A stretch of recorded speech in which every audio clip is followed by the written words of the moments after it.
Greetings, humans. You have entered the Command Zone, your destination for all aspects of Elder Dragon Highlander. Enjoy your stay. Hello, everybody, and welcome back to another episode of the Command Zone podcast. I'm your host, Rachel Weeks, and today we have a very special guest joining us. It's Brian Kibler. Hello, hello. Of Commander at Home fame and also the Hall of Fame. Any other fames? That covers most of it, I guess. Those are the primary fames. Today, if you read the title, you know what's going on. We're talking about Magic's biggest and lushest and stompiest color. It's green. We're going to be discussing the strengths, the weaknesses, the strategies that you need to play green correctly, and some of the staples that come with green and why they're staples. And of course, we had to have Brian come in and talk about green because nobody plays green better or longer. But before we get into it, if you want to pick up any of the cards that we're talking about today, go over to cardkingdom.com/command. Card Kingdom has a huge selection of Magic cards, green ones. You can get a ton of different versions of cards. You can get them in different conditions. We're Magic players. We're picky about the versions that we get. I know when I'm looking for a deck, I'm trying to find exactly this version of the card. I want it in exactly this condition. And when you shop at a place that has a huge selection of cards, you can get as many of them in one place. And then they're going to ship them to you professionally, and you know that the cards that you ordered online are going to be the ones that show up on your doorstep. No more chasing envelopes through the mail and finding out, did that ever arrive or did I just not order it? You can do so. You can pick up some sweet Magic cards, and you can support the show over at cardkingdom.com/command. Once those cards are in your hand, you're going to need to protect them. You got to go pick up some sleeves, some deck boxes over at ULTRAPRO.com/command. They have all of the officially licensed Magic art. So if you're into Magic cards, we assume you are, you're here. You can find ones that you like. You can go on the ULTRAPRO website and see if they just have the art. If you're really into a set, like the most recent Outlaws of Thunder Junction, there's a lot of cowboy core going on ULTRAPRO right now. They have these flash sales all the time. If you sign up for their newsletter, the whole website will be on sale for like 40% off all of a sudden. So if you're like me and you go on deck building binges and you're like, I need 4 deck boxes and 4 sets of sleeves all at once, you can get them, and you can get them at a discount and know that you're getting high quality accessories when you do it. And of course, you can do so while supporting the show at ultrapro.com/command. The final way to support us is directly over at patreon.com/commandzone. Our patrons get a bunch of cool perks like getting access to extra turns and game nights a day early without ads. You get to hang out with us in the Discord to talk about Magic or your deck or ask us questions, and you can come hang out with us. Plus, we shout out one lucky patron every single podcast episode, and this one is dedicated to Cameron Knopp. You rock. Hopefully that's how you say that. Let's get into it. We're talking about green today.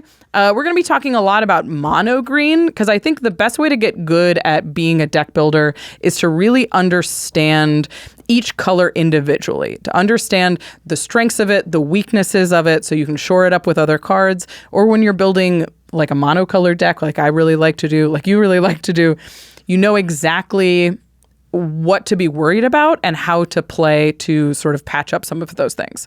So we're going to be talking about green. We're going to be spelling out a lot of the strengths, the weaknesses, the strategies. And we brought in Brian to talk about it. And I want to take a moment to explain your history with green.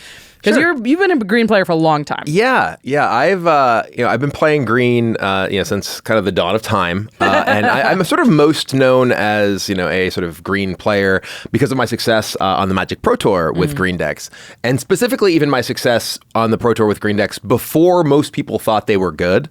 Most notably, my first Pro Tour top 8 was in Chicago in the year 2000, which is when I got the nickname the Dragon Master for putting Armadillo Cloak on Rith the Awakener and beating, John Finkel's V. Mauschwitz. Yeah, everybody thinks of you as a dragon player, but green is always there. Yeah. But I've actually even been told that my deck from that Pro Tour was something that Magic R&D looked at and were like, we want more decks like this to be good. Because so many people, when they come into Magic, they look at like big creatures like, back in Alpha, Shivan Dragon, right? Yeah. Or, Crawlworm or whatever. And they want to play those creatures, right? But for so long, the spells in Magic were better than the creatures. It was just so much easier to kill creatures than it was to play them and actually win with them. So most good decks were not green decks because green was most mostly good at creatures, and creatures were bad, right? But finding the ways to make creatures good by ramping out to your big creatures and then Armageddoning all your opponent's lands away while you had mana creatures, that was pretty good. It worked for me. Don't try that in Commander. Your friends won't like you. But they'll be dead. Yes. Priorities. But, we saw over the years, creatures got a lot better, right? And you started seeing things with end of the battlefield triggers like Primeval Titan. That won me my second Pro Tour. Or, things with Ward, like, Voja, Scare a Commander player. There's all kinds of just very powerful things that are associated with creatures nowadays that didn't exist back then. And one of the reasons that why, creatures and specifically green creatures have become much more powerful and much more prominent, both in competitive 1v1 play as well as in Commander. Yeah. It's the green, it was very sorcery speed. It was very like, if you react, I'm going to have trouble. And they've definitely come a long way to shore up some of those weaknesses. Before we move on, why green? Why do you like playing green? So I have always enjoyed flexibility in my sort of play style. I'm sort of iconically a mid-range player. And mid-range as like a concept or an archetype generally means that you take like different positions based on the different matchups that you're in. So this is mostly a 1v1 sort of thing, but it can apply to Commander as well. But like a mid-range deck against a more aggressive deck will frequently have well-statted creatures that it can block with. It'll have some removal spells to help it stay in the game, and then will eventually kind of go a little bit bigger than the aggressive deck and be able to win with that. Against more controlling deck, you can use your well-statted creatures to be aggressive. My favorite card in all of Magic is Knight of the Reliquary, right? Cool. And it's because of that kind of flexibility and modality, right? Like Knight of the Reliquary, gives you the ability to play a really well-statted creature early in the game if you're using fetch lands to play it and you have creatures in your graveyard, or lands in your graveyard, not creatures. But also has all these interesting choice points of how you build your deck and how you sort of play from the When point you that it comes tap it, down. when you attack with right. it, yeah. And again, it's against aggressive decks, great blocker because it can be huge early on in the game, but it can also just, both give you sort of the utility of finding value against control decks if you need to, or just smashing them in the face with a giant monster. Sweet. That's fun too. All right, we're going to start with what green is good at. And I know a lot of people are screaming at their camera. They're just like, green's good at everything. And it's not exactly true. Green's good at a lot of things, and a lot of them are sort of high priorities in Commander, I think. And none of those is more so than just ramp and fixing. Not only is green really good at accelerating you into the late game faster, it's also good at supporting these 3-color decks that Commander players really like playing. I would say like some of the most popular Commanders of all time are like 3-color green decks. Or 4-color green decks or 5-color green decks, depending. So green can do so in a ton of different ways, which is the really interesting thing. Like green has land ramp, which it's most famous for its rampant growth and Nature's Lore and Farseek. It also has individual lands that create more mana than a normal land would. Like Castle Garenbrig is a nice cheap one, but Gaia's Cradle is the one it's most famous for. Or like Growing Rights of Itlimoc gives you a Gaia's Cradle at home, or Gaia's Cradle in a home. Starts at an enchantment and pops out. So those kind of lands reward you for playing more creatures, playing more like green wants you to. There's also Mana Dorks, which is your favorite. The Llanowar Elves, the Birds of Paradise, but also bigger Mana Dorks like Circle of Dreams Druid, which taps for the number of creatures you control, or Selvala Heart of the Wilds, which gives you mana for the power that you have on the board. It can also turn any old creature into Mana Dorks using like Cryptolith Rites and the variations thereof, which just give any creature the ability to tap and add mana. And then finally, it has enchantments that give you more mana, like Wild Growth and Utopia Sprawl, which go on your lands and make lands tap for additional mana. Even Carpet of Flowers kind of goes in that category, although they don't really print Carpet of Flowers as much anymore. I guess, and finally, Mana Doublers, which are usually more expensive and give you twice as much mana. Or 3 times. Or 3 times, I was going to say, or even more. So that's like a huge amount of choices for like how you're accelerating your game from your basic 1 land per turn to way more mana than you should have on turn 5. So I guess my big question before we move out of this section is, how do you choose what ramp to put into your green decks because they're so different. Yeah, and I think it really depends on the general direction that the deck takes, right? Like, for instance, my Mowu deck or my Samut Vizier of, I don't remember the specific name. Vizier of Fast. Vizier of Fast, yes. Vizier of Everything Has Haste. It's the Gruul one, the uncommon one. Those are both decks that want to have a bunch of creatures because they're putting counters on things or have haste enablers, which enable you to attack with your mana creatures with Samut and draw cards. So those generally, of my decks, lean on playing specifically mana creatures. I have other green decks that, for instance, like my Geared deck, right, which isn't mono green, it's 3 colors, but that will play basically artifact stuff like talismans and signets, as well as land ramp, because the deck plays its own sweeper type effects and wants to be more resilient against sweeper type effects because of the nature of the strategy. It can be, right? Because it's able to rebuild if it gets swept because the commander naturally brings another creature along with it and kind of rebuilds quickly in that sense. Whereas the others are like, okay, well, if you wrath me, you wrath me. Yeah, right. I've already committed 4 cards to the board. Right. It is what it is. Fundamentally, my strategy is about playing out creatures and making those creatures, bigger, or the Samut deck is just, well, I have haste, so wrath me, okay, just play them again and attack you. Yeah, I'm drawing cards the whole time. So in those sort of structures, it's like the creature ban is great, but whereas if I'm trying to make my deck more resilient against sweeper effects, then I'm going to lean more on the land ramp and non-creature sources of mana acceleration. Right. Yeah. The one that we didn't really talk about is the enchantments, the auras. These are obviously really, really powerful in enchantment dedicated strategies, these auras. I also really like the Utopia Sprawl and the Wild Growths in green heavy decks with 3 mana commanders that you're trying to get out on turn 2 because it gives you just a slightly better curve. But they're also better when you're not super creature focused, because otherwise I would just include a Llanowar Elves to get it out. I do think that Wild Growth and Utopia Sprawl are probably underplayed. I agree. Because people really kind of think about green as being about mana creatures, and they don't really consider well, actually this is like a mana creature that doesn't die to a sweeper effect. A board wipe, yeah. Right? So I have Wild Growth, Utopia Sprawl, for instance, in my Mowu deck because yes, it cares about that, but it also it wants to have a little bit more resilience to sweepers, and these are really efficient, right? They cost 1. They're so and accelerate you. Yeah. Right. And Utopia Sprawl specifically, you have to be very heavy green. Obviously, a mono green deck is that. Yes. And you do have to keep in consideration it reduces the number of utility type lands that you might be able to play in some other decks that might not be mono green, but it's so good, right? They're so powerful. I mean, I do think that these are, in certain decks, should be played more than Rampant Growth, and should be played if you're not using some of that land ramp to fix your mana.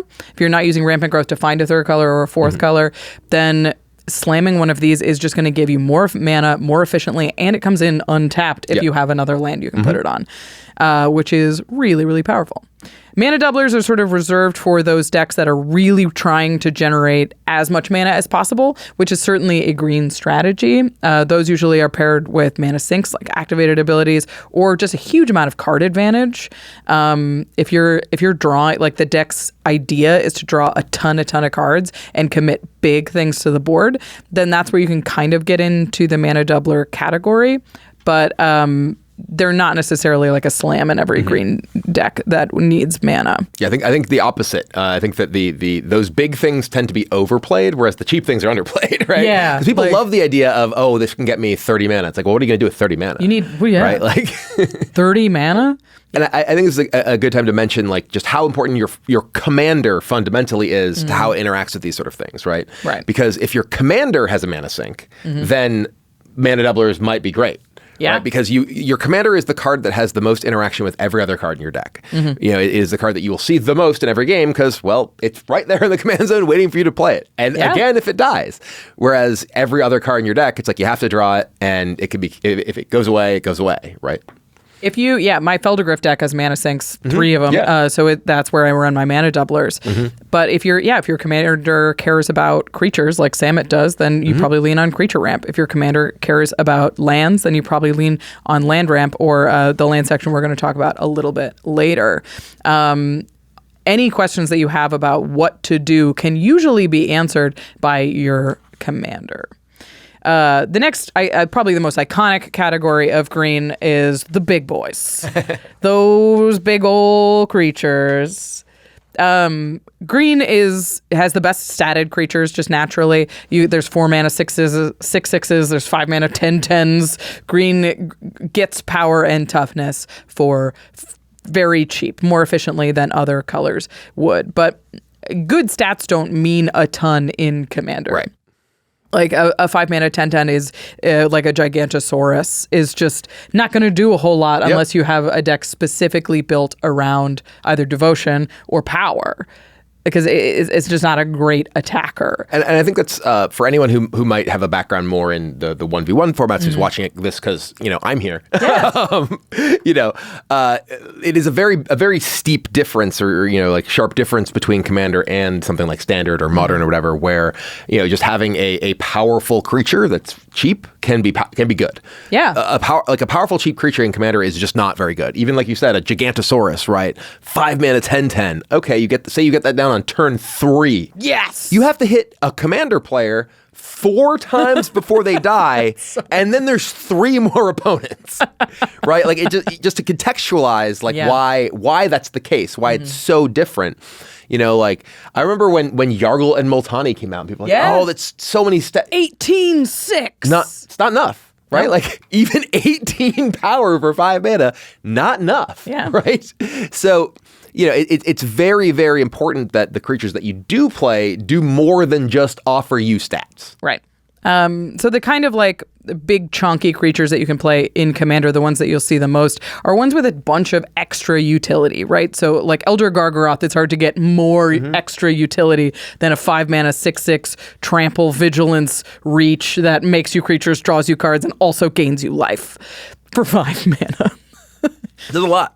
Like that's the kind of like if you're going to play just a well-statted attacking beefy creature, it needs to hit that quality of abilities or it just doesn't really make the cut. I will say that if Elder Gargaroth did not have draw a card as one of its 3 abilities, it probably wouldn't play either. Wouldn't. Yeah. Right? If it was just the other 2 options, you probably wouldn't play that. Gain 4 life and, it's like, okay. And make a creature? But I have to attack with it? Another thing that's just like, I was trying to think of an iconically big creature, and one you mentioned was Managorger Hydra, which is whenever a player casts a spell, you put a +1/+1 counter on it, which in Commander, there's a lot of players. Gets really big, really fast. I was in a game recently with a Managorger Hydra that got up to like 30/30, and you could give it double strike, and we were like, you don't have to keep putting counters on this. We get it. It's really, really big. But like, that's the kind of... The big thing about Managorger Hydra isn't that it's just big, it's that it also has trample. Yep. Because chump blocking in Commander is so much easier when you're used to making a ton of just crap. Is part of a part of most strategies in Commander right now is just making a lot of stuff. Yeah, there's lots of just like mana creatures or tokens or whatever that people have like almost incidentally, even if they're not necessarily a core part of their strategy. So having trample on your big thing can be really, really important for it to actually be able to impact the game in any meaningful way. Another big, just well-statted creature that I think is really powerful for green was Kogla. Yeah.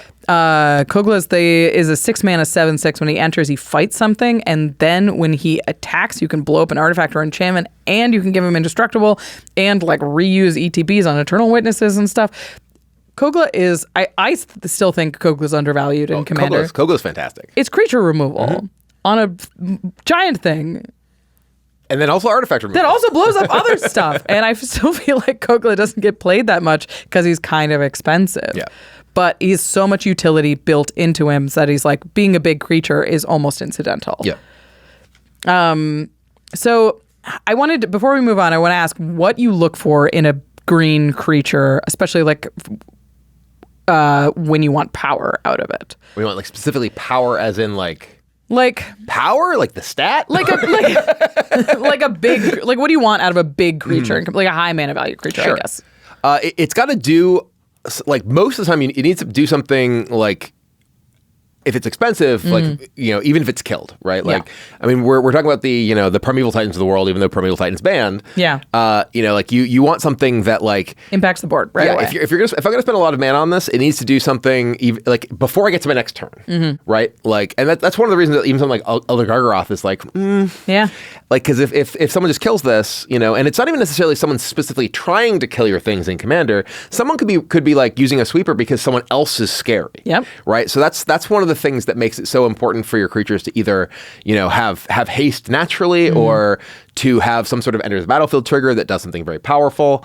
And then of course there's the things that are just like so powerful, like, that it's like, okay, well, this is worth it, right? Like a Avenger of Zendikar or something. That's like, okay, well, this is army in a can, right? Yeah.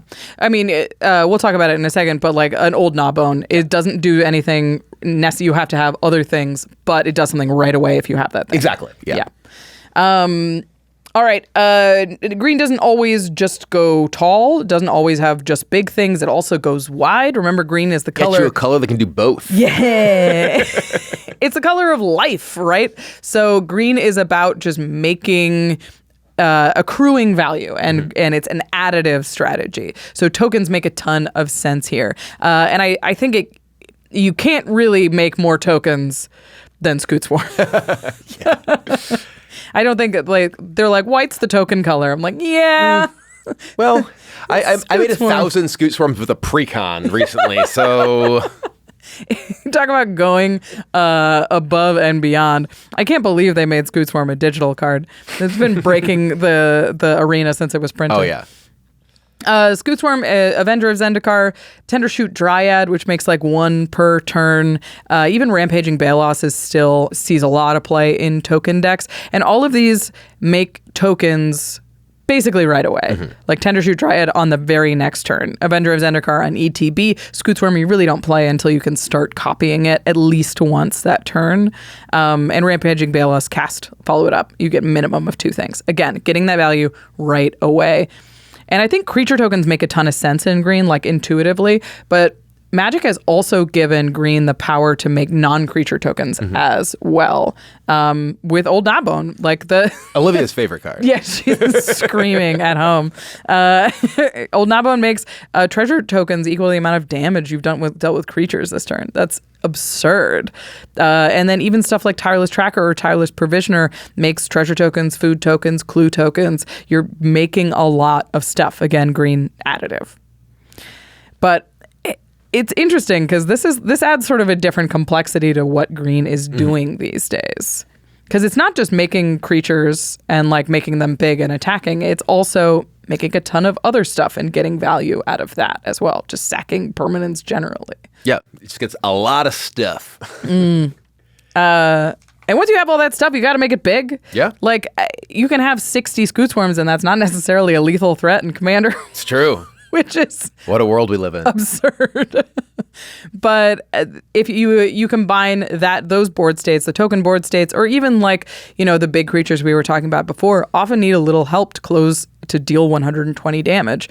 And that's where these overruns come in. This is Overwhelming Stampede, Craterhoof. Nissa Ascended Animist is one that I really think is still underplayed.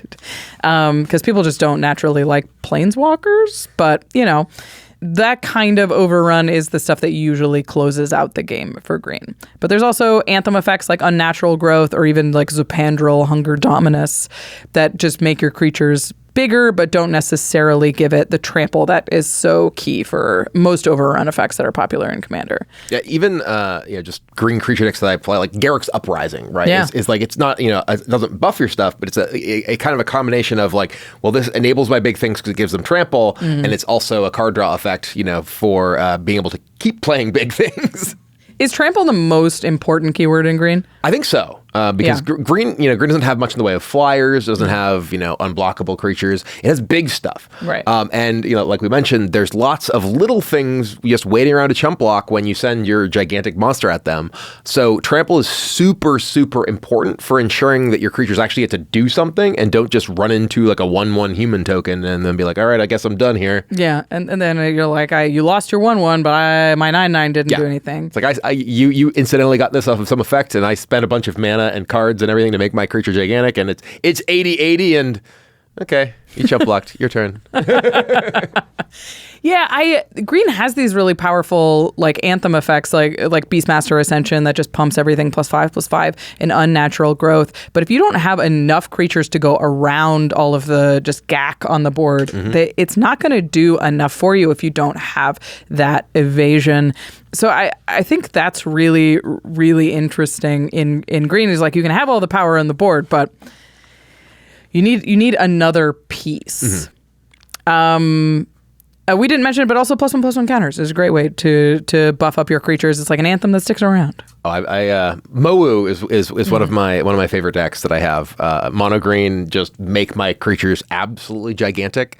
So big. Yes. I feel like all of your +1 counters decks make more +1 counters than I've ever seen a deck make. I mean, we're right at this point, we're just looking to sell our dice. You know? Yeah. It's more of a marketing scheme. But no, like I've definitely there are a couple of things in life that I wish there was like a real life achievement counter for. One of them is how many Llanowar Elves I've played on turn 1 in my life. Like I would love to know. It's got to be like 6 digits or something at this point. The other is like biggest creature. Right? Because like in my Mowu deck, the commander is Mowu, and Mowu gets really big. And Mowu doesn't need to be bigger than 21 or whatever because it's a commander to kill people. That's not big enough. I keep track. It's like 600, sure. We'll do better. We'll do better. You want like a green Spotify rap at the end of it's such a green mindset to be like how big can to be like, get? I know that you're dead to this, but how dead? I mean, there is the point where we're like, okay, this is arbitrarily large, and I don't want to do the math anymore. Right. That happens a lot. I do think that, like, as a white player, I'm very jealous of green players where you just get to slam a Crater Hoof and be like, you're definitely dead. There's no way you're not. I have 400 damage on board. I'm like, if I only had one more point, I could kill someone. I will say that, like, playing, you know, like I said, like I love playing like, mid-range decks in like 1v1 formats, and those are about like precision and figuring out exact races and things like that. Commander, it's funny to me as someone coming from a competitive background, you know, for a very long time, that Commander's the most popular casual format because it's also just the hardest. Because there's the most going on at any given time. There's 3 other players. They all have a bunch of unique cards, and you have to figure everything out. And that's why, like, at some point, my brain just shuts down, and it's like, okay, I'm just gonna make sure it's big enough because it's way too big, right? Like these numbers are off the chart, and you're definitely all dead. And then sometimes you do that, and you're like, oh, I was one off or whatever. Shoot. Should have done the math. I like having those big green counter adders, I think is a big part of this. Like Vigor always adds a huge amount of counters. Defiler of Vigor. Vigor just, I guess, +1 counters are just That's Vigor. just the word means in Magic. But even like little things like one I really like lately is the Biophagus. Yep. It's like it's a little mana dork that when you cast a creature with it, it gets a +1/+1 counter. That's 2 things that you want, right? That's the counter and it's the ramp on a creature. It gives you a ton of value all in one box. And I think that leads into the next question, which is it's a really difficult balance in making a green deck because you need all these creatures and then you also need all these ways to break the parity on all of these creatures. So ways to give trample or ways to give overruns. And most of those cards don't do anything if you don't have the creatures. So how do you balance when you're deck building those 2 kinds of effects? Very carefully. Yeah. Some of it really depends very specifically on the commander you're playing, right? Because like I actually had someone ask me recently, it was like, oh, with my like Samwise deck, it's like, oh, like I want to try playing all these like token doubler type things. And do you think that's reasonable if I want to like just try and make like tons of food or whatever? And it's like, well, specifically because the commander interacts with this. Yeah. I think you can kind of go almost as all in as you want because again, you know, the most common card you see interacts with those cards. Always going to be doing something if you have your commander. So like if you have like, for instance, like Mowu, like more things that generate counters and double counters. Obviously Mowu is in kind of a weird spot because like the probably better commander for that deck is Vorinclex Monstrous Raider. Yeah. But I want to kill people with a giant dog. Yeah. It's way more fun. Yeah. So Having Vorinclex as your commander, like you just kind of have a token doubler built in. So any card that's giving, +1/+1 counters is like, this is really, really powerful. Right. So Mo also doubles counters. So it's it's a dog. like only on himself. Right. And but yeah, you kind of need more pieces to make it work at that point. Mo is a payoff for counters. Yes. So you know that you can include just tons of counter effects because you always have a great target for it. People don't like leaving Mo in play though. That's true. That's true. When he gets to be 500 power or whatever, they're like, not this time. Nope. One of my favorite moments of the Mo deck was, is it like Stalking Leonin? Is like you secretly choose a creature. Yeah. And I literally had a 500 power Mo. Yeah. Someone played a Stalking Leonin. Someone else copied the Stalking Leonin. I'm like, you don't need to write anything down. We all know. We all know what you secretly chose. Oh, that's a real cat and dog situation too. That's so cute. The cats are like, I'm going to secretly choose a creature. So if he attacks, I'm going to absolutely annihilate. The third player is like, okay. It's a really careful balance. I think it goes a lot in something that we were talking about earlier is just about having stuff that does both. Yep. Having creatures that also buff other creatures. Having effects that make creatures that also provide a buff. Or like Nissa is also a removal spell. Just like Defiler of Vigor is really nice because it's ramp and it's creatures and it's a great threatening body. So if you can have stuff that does both, then it just makes your synergy so much more powerful. The fewer cards that you have that are only good in certain specific situations. Of course, we talked about counters. Green is good at counter synergy, taking advantage of those counters, either by doubling them with like a Vorinclex Monstrous Raider or by adding additional ones like Hardened Scales, doubling Season, also doubling. Anything that can take like a 1v1 scaled card and make it too much is very powerful in green commander strategies, I think. Yeah. One of my favorites, counter synergy-wise, is Kodama of the West Tree. This card's so good. This was actually a card that when Neon Dynasty came out, Olivia and I were opening boxes just to get Kodamas because I knew that I wanted it for Mo in another deck. And we just couldn't find them. And we're just like, come on. Mythic. But yeah, like it kind of does it all. Because as we mentioned earlier, when you have these big creatures, you really want them to have trample. And Kodama gives your modified creatures trample.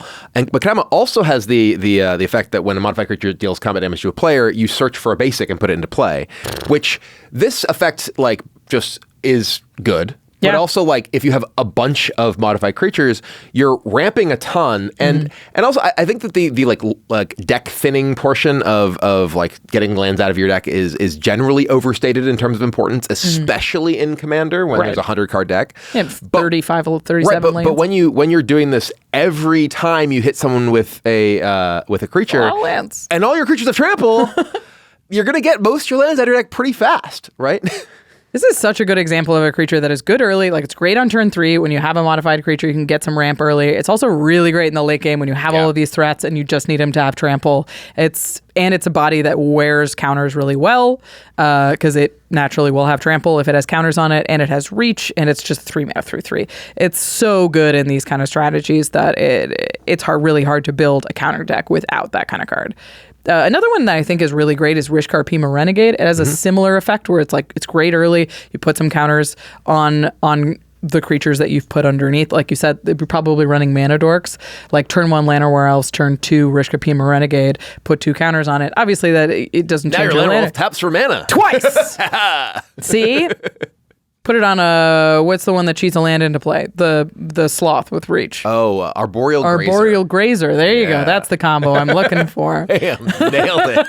Double ramping. Yeah. But it just gives you that utility early. It gives you a little bit of extra mana. And then late when your board is wide, you're like, all right, now I have a ton of extra mana to really push myself over the top.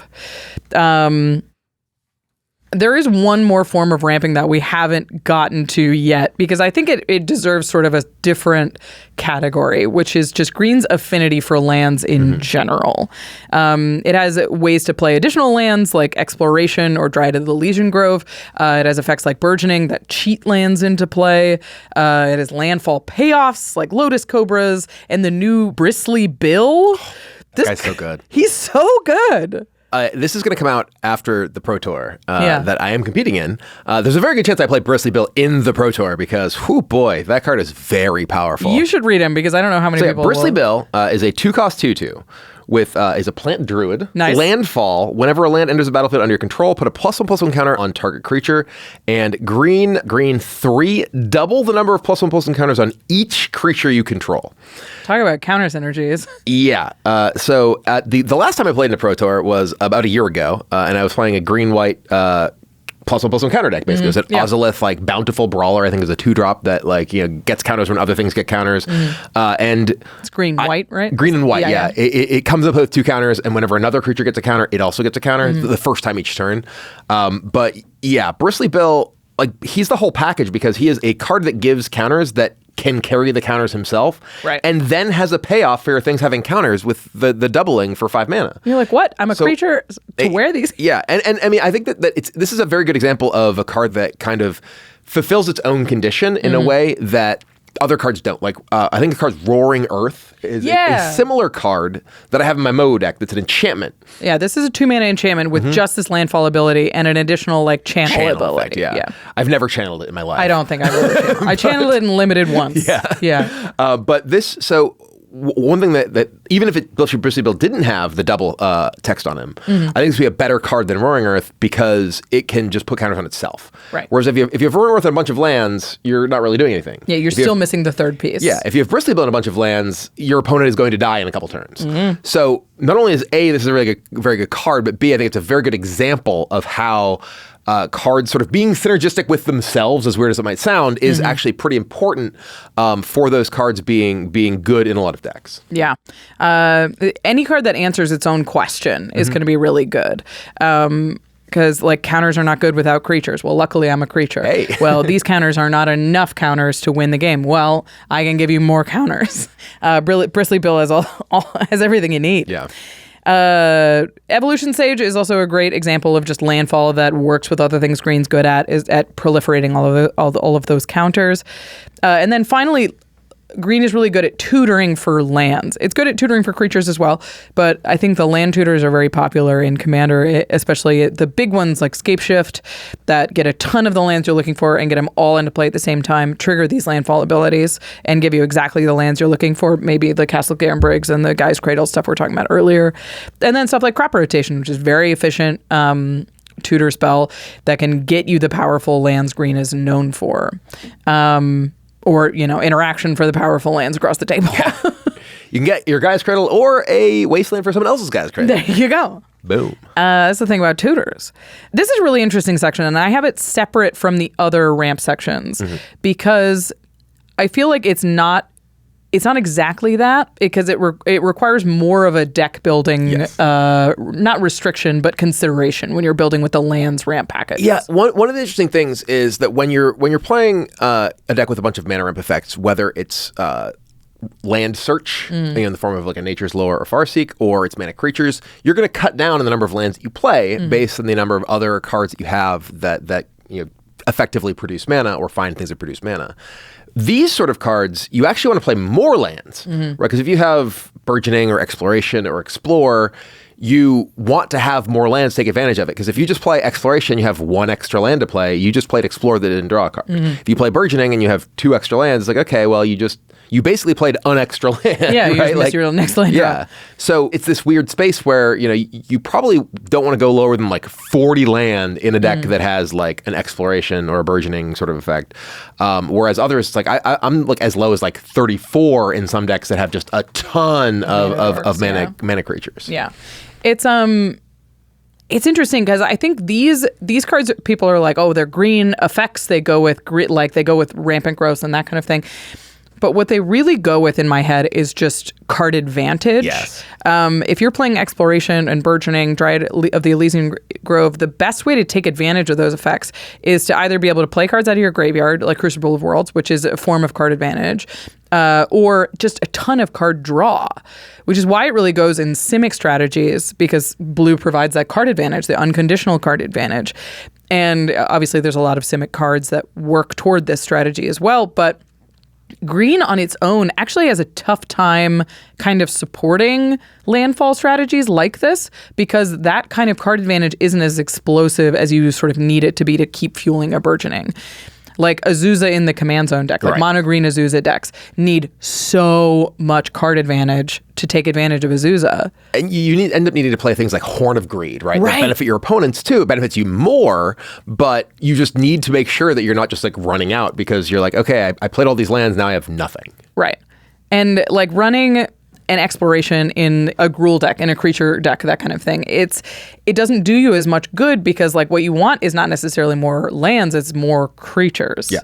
It's funny, like I actually have one deck that has both Llanowar Elves and Exploration in it. Which normally do not go in a deck together. Yeah, I have Exploration in no other decks. Right. And it was playing my Samut deck, the haste deck, that I realized, I'm drawing a bunch of cards and I'm having to discard a lot, right? Because I'm just overdrawing my hand. It's also, I think, like one of the only decks I have that has like Reliquary Tower because, I just end up hitting people with a bunch of haste creatures and drawing a ton of cards at once.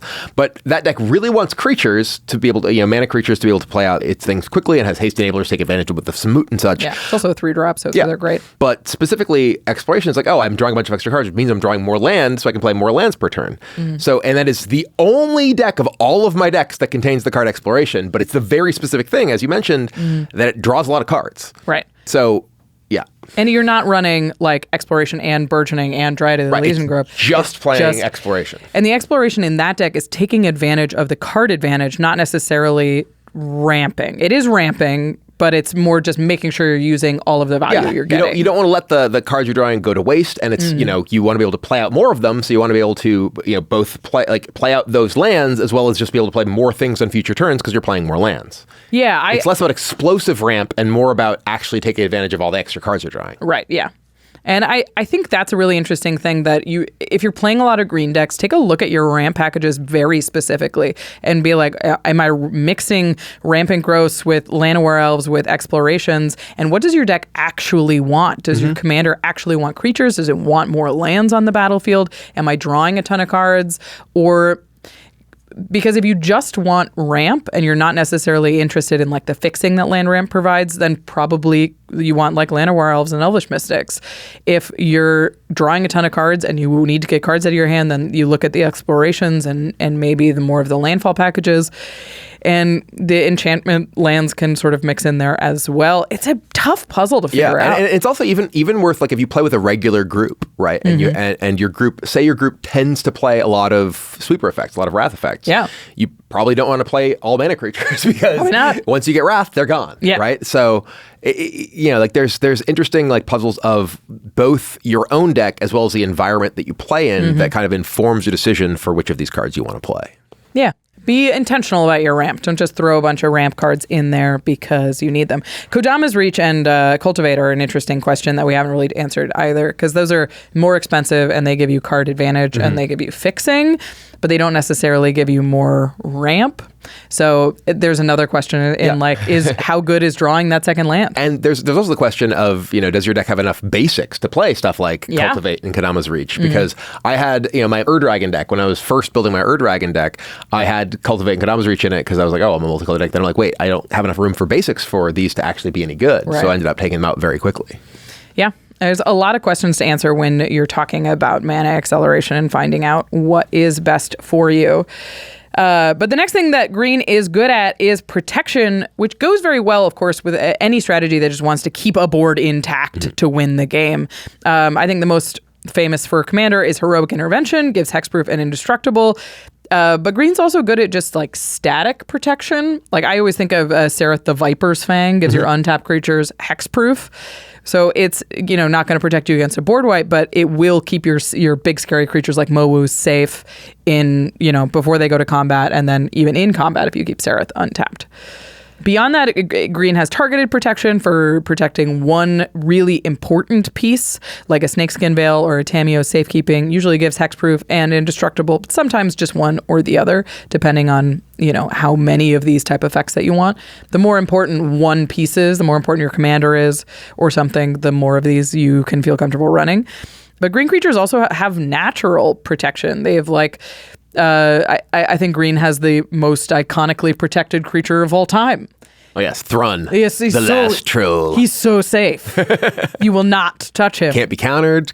Yeah. Can regenerate. Can't be targeted. He cannot be killed. But yeah, like green has ward and has hexproof and has like even I think of the werewolf they made in Midnight Hunt that gives like its hexproof and then it flips over and your whole board's hexproof. Oh, jeez. It gives counters. I can't think of the name of it. Avonbrook Caretaker. Yeah. Like those kind of cards are so green because it's like we're big and you're not going to touch us, so you better figure something out. Yeah. Ideally, a board wipe. But protection is important, especially if you're like, if I just untap with this board, I can win. So make sure that you have a plan for what happens. If I mean, green is very much, as we talked about, like between ramp and creatures and buffs, it's very much about building to things, right? And that's one of the things that it can kind of struggle with too, is because you build to something and then you have to say go, and then your opponent kills your things. Yeah. It's one of the reasons that something like Heroic Intervention is so important, right? Like Heroic Intervention it might be the most played card across all of my decks. Yeah. because all of them are trying to build to something, and that's the best way to protect them. If you have Heroic Intervention in your hand, how often do you hold it up? It really depends on like the stage of the game. Yeah. You know, because at a certain point, it's like, is this board worth protecting? Do I have ways to rebuild? And like, you know, does it look like other people are like in the market to clear the board, right? So it's very often it's like, okay, you know, would I wipe the board if I was in that seat? Exactly. The next thing that green is good at is artifact and enchantment, hate, removal, punishment. Green do not like non-creature magic. So it's got great removal, naturalize, nature's claim, but also reclamation sage and foundation breaker on creatures. I think see even more play in Commander than something like naturalize. And then of course Boseiju Who Endures is an absolutely absurd card that is also in green.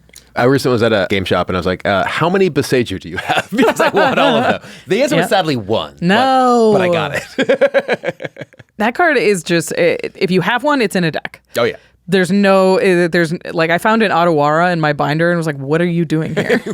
How did you get to this place? Are you too good for your home? The next thing, green's good at like mass removal of artifacts and enchantments. So Bane of Progress is a big answer. But something like Pest Infestation, I still think is underplayed in Commander. It's bananas. You can kill any number of artifacts and enchantments, and then you make twice that tokens on the board. So again, filling two parts of the equation, giving you a threatening board and answering things that you're afraid of. And yeah, this. You know, these different types of effects also give you options depending on what your own deck is doing, right? Like something like Bane of Progress, probably don't want to play on your own deck with a bunch of artifact mana. Yeah. But Pest Infestation, if you're, you know, even if you're playing an Enchantress deck, right? It's like, hey, here's a great way to blow up all my opponent's stuff. And especially if you're playing a token deck, right? Where you really care about the 1/1s that you're getting as well. Even a big mana deck, this can also be a mana sink. It can answer... It can fill a lot of roles in a green deck. You just have to know what kind of roles you need to fill. It is also worth noting that is an up to X. Yeah. You can spend as much as you want on that and make that many tokens, and you don't have to kill artifacts and enchantments for all of them. Yeah. If X is like 15 and you put 31 mana into this thing. I'll kill your Arcane Signet and make 10 1/1s. More than that. That works. You make 30, right? It's twice X. Yeah. Well, I'm just saying. Oh, you know, yeah. I wasn't going. You weren't doing the math? Yeah, I wasn't doing the math. Such a green player. It's big enough, okay? The other thing is green's good at like artifact and enchantment hate. Viridian Revel is like whenever an artifact an opponent controls goes to the graveyard, you draw a card. Or like in a Collector Oof is a bit of a nuclear option. It's artifact abilities of artifacts can't be activated. No equipment, no mana rocks. No artifacts. And it's worth noting that is a card that will potentially lose you some friends. If your opponents play their equipment deck against you and you play a Collector Oof, they're going to look at you forlornly and then walk out of the room when the game's over. It also... I used to play Collector Oof in my Sidisi deck, which has like 60 creatures in it, and none of them are artifacts with activated abilities. So I was like, this is great. I'm going to run it. And then you play it, and then people are like, well, you need to die. Yep. And you're like, what? No. Like, while you're here, I can't play. Yeah. So 3 people just try and kill you. It's worth, the sort of social contract of Commander, discussing these things with your friends and you sit down for a table. Like for instance, if I play like my Rorik Thar deck or my Kibo deck, they both include lots of things that kill artifacts. And I'll sit down and be like, hey, probably shouldn't play your Breya deck if I'm going to play this, right? Like that. It's a hard be counter fun for to you. your strategy. So I'm not going to play Dragon's Approach into your Rorik Thar deck. Although... everyone's taking a lot of damage. Yeah, I'll take the damage. Game took 15 minutes.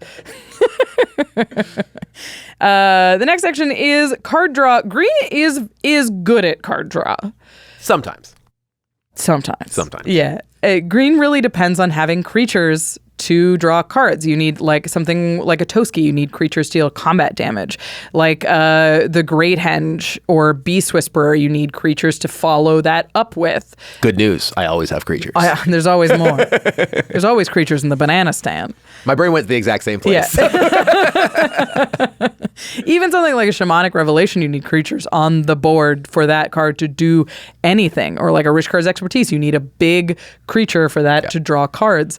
All of these have the potential to draw you a huge amount of cards. Yeah, if you filter around it. Yeah, I've had probably more games where I'm sitting there with Return of the Wild Speaker in my hand, being like, I wish this drew more than 2 because I have a mana creature or whatever. Yeah. Then I have had games where Return of the Wild Speaker drew me 20 or whatever, right? Yeah. I mean, that's the thing with green is I feel like Commander players really remember the turn where the green player drew 30 cards and don't remember the turn where the green player's out of cards because there was a board wipe. Yeah. And it's also sort of thing, it's very obvious and in your face when the big thing happens. It's much less obvious when your opponent is sitting with a card that isn't doing anything in their hand. Yeah, you're not afraid of the green player when they don't have anything going on. Green's card advantage is varied, but it really does depend on a lot of deck building restriction, right? Because a lot of these cards are very powerful if you have a lot of creatures. So the more non-creature effects, a lot of these are non-creatures that we listed, the more of these that you include in your deck, the less powerful they are because you're just watering down the number of creatures you have. Yep. So you do have to be careful in balancing, the Great Henges of the world with just having enough creatures to make sure that you can trigger this reliably. That's why I really like Toski and Beast Whisperer because they're naturally creatures and they go with the synergies of the deck. Like my Rorik Thar deck that I was just discussing, it has Toski, it has Beast Whisperer, it even has Primordial Sage, right? So it's an Augur of Autumn, all these Primordial things that Sage is the big one, right? Yeah, Nice. yeah. Big Beast Whisperer. That deck is 2 Planeswalkers. It has Xenagos the Reveler and Domri Raid. Nice. It has Soul Ring. It has Primal Surge. And it has like 64 creatures and then some lands, right? Like that's it. That's how all my decks are. Yeah. It's like lands and creatures and some stuff that I'm required. If you have like Augur of Autumn, Beast Whisper, whatever, it's just like, all right, well, here we go. As long as I have mana, I'm just going to keep drawing stuff because everything is ahead. I mean, that's a piece of card advantage that we didn't even talk about is like Augur of Autumn. The effects that let you play lands and sometimes creatures off the top of your library is something that's pretty unique to green and is so powerful. Like Oracle of Moldiah is in my Dragon deck, which is like my most powerful deck by That's like a wild. lot. I love that. Right? Why? Like, because that deck uses a ton of mana, right? Like Dragon is the commander. It has like a ton of mana ramp, but like I specifically didn't want to play like a lot of mana creatures because I wanted the deck to be resilient to wrath effect. So it's mostly land ramp, and the deck has 10 duels, 10 fetches. So you have a lot. How many lands do you run ish? I want to say it's like 38. Yeah. But like it has like 6-7 signets, and then I think it has like Bird of Paradise, Delighted Halfling as the only like mana creatures. Right. But specifically, you want to like land ramp a lot, and Oracle is just very good at that. When you have like a very like land dense deck that wants to like accelerate to a lot of mana. I also really like 4-drops when I include a lot of land ramp. Yeah. Like if you're running Rampant Growths and Nature's Lures and Farseeks, then next turn you have 4 mana, so it's great to be able to slam an impactful 4 mana spell. Yeah, and that's another thing with Oracle specifically, right? Yeah. Like being able to like either Signet or Rampant Growth into it, and then like sometimes you just get a free card off the top of your deck. Yeah. And even if you don't, you very often will have a land to play from your hand. Yeah, being able to play stuff off the top of your library is so powerful because it's like you could just draw one card with the Beast Whisperer, but this draws you this card and then this card off the top. And if that's a land, then this card underneath that. You can draw so many cards as long as you get a little lucky. Green also has ways to play creatures off the top. Like we mentioned, Elven Chorus lets you play creatures off the top, or there's like a Vivian that does it, I believe. It's you just have to make sure that you're not putting in a ton of these non-creature effects, really prioritizing the ones that are best for the deck so that the synergy isn't broken up as much as possible. And I think that specifically, just sort of broadly speaking for green card draw, you really need to build your deck in a certain way to maximize it, right? Whereas like blue card draw is just like, just draw a bunch of cards, right? Yeah. Go ahead, do it, whatever. Green card draw, is like much more like, hey, you have to have your deck built in this way. You have to, have the appropriate synergies hit. Like one of my favorite green card draw tools is like Duskwatch Recruiter. Oh, I love that. Right? Yes. Duskwatch Recruiter, super good in my Agatha deck specifically. It's very good in Agatha. Where I think it's good if you have a lot of mana. It's just good, period, in a deck that can generate a lot of mana or ways to reduce its own cost. Yeah. But also has to be very, very creature dense. It has an activated ability. It's 2 and a green. You look at the top 3 cards, you can put a creature from among them into your hand. The rest go in the graveyard. On the bottom? Bottom makes sense. Deck. Yeah, that would be powerful. It does flip into a werewolf that reduces the cost of your creature spells by 1.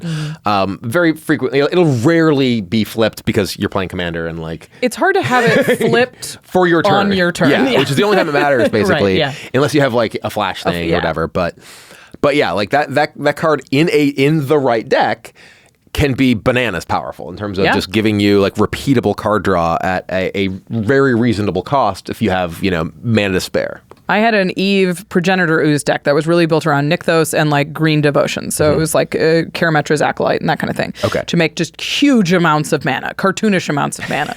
And this little werewolf was so powerful because you're like, I have 40 mana and 2 cards. Yep. All right. And let's go. It answers that problem. Well, I mean, we're talking about like wraths, right? And protection from wraths. One of the protections from wraths is just I have the ability to rebuild very quickly, right? Because I can play out my stuff and then generate a bunch more stuff to play. Right. The next category here is recursion, specifically like from your graveyard to your hand. It doesn't do as much reanimating, although there's a Vorinclex that mills and puts stuff into your graveyard now. It's kind of a green thing has been like mill this many. Less of a reanimation and more of like a, like a cheat into play. Yeah, because you're not like filling your graveyard and then reanimating those things with the Vorinclex. It's like put some among them onto the battlefield. Yeah. I have milled myself out with that Vorinclex. It's really sweet. If you haven't played with that one, it's really cool. It's nice. I do think the iconic one here is going to be Eternal Witness as the 3 mana creature that comes into play. And I mentioned Eternal Witness to you and you were like, or Timeless Witness, which is 4 mana Eternal Witness that has Eternalize. So you can make a token copy of it from your graveyard. And I played Timeless Witness too. This card is great. Yep. And it's because it builds around itself, kind of. Right. It's synergistic with the cards that are synergistic with it. Yeah, exactly. Because Eternal Witness, or rather Timeless Witness with Eternalize, like you're going to be wanting to play a bunch of self-mill type cards.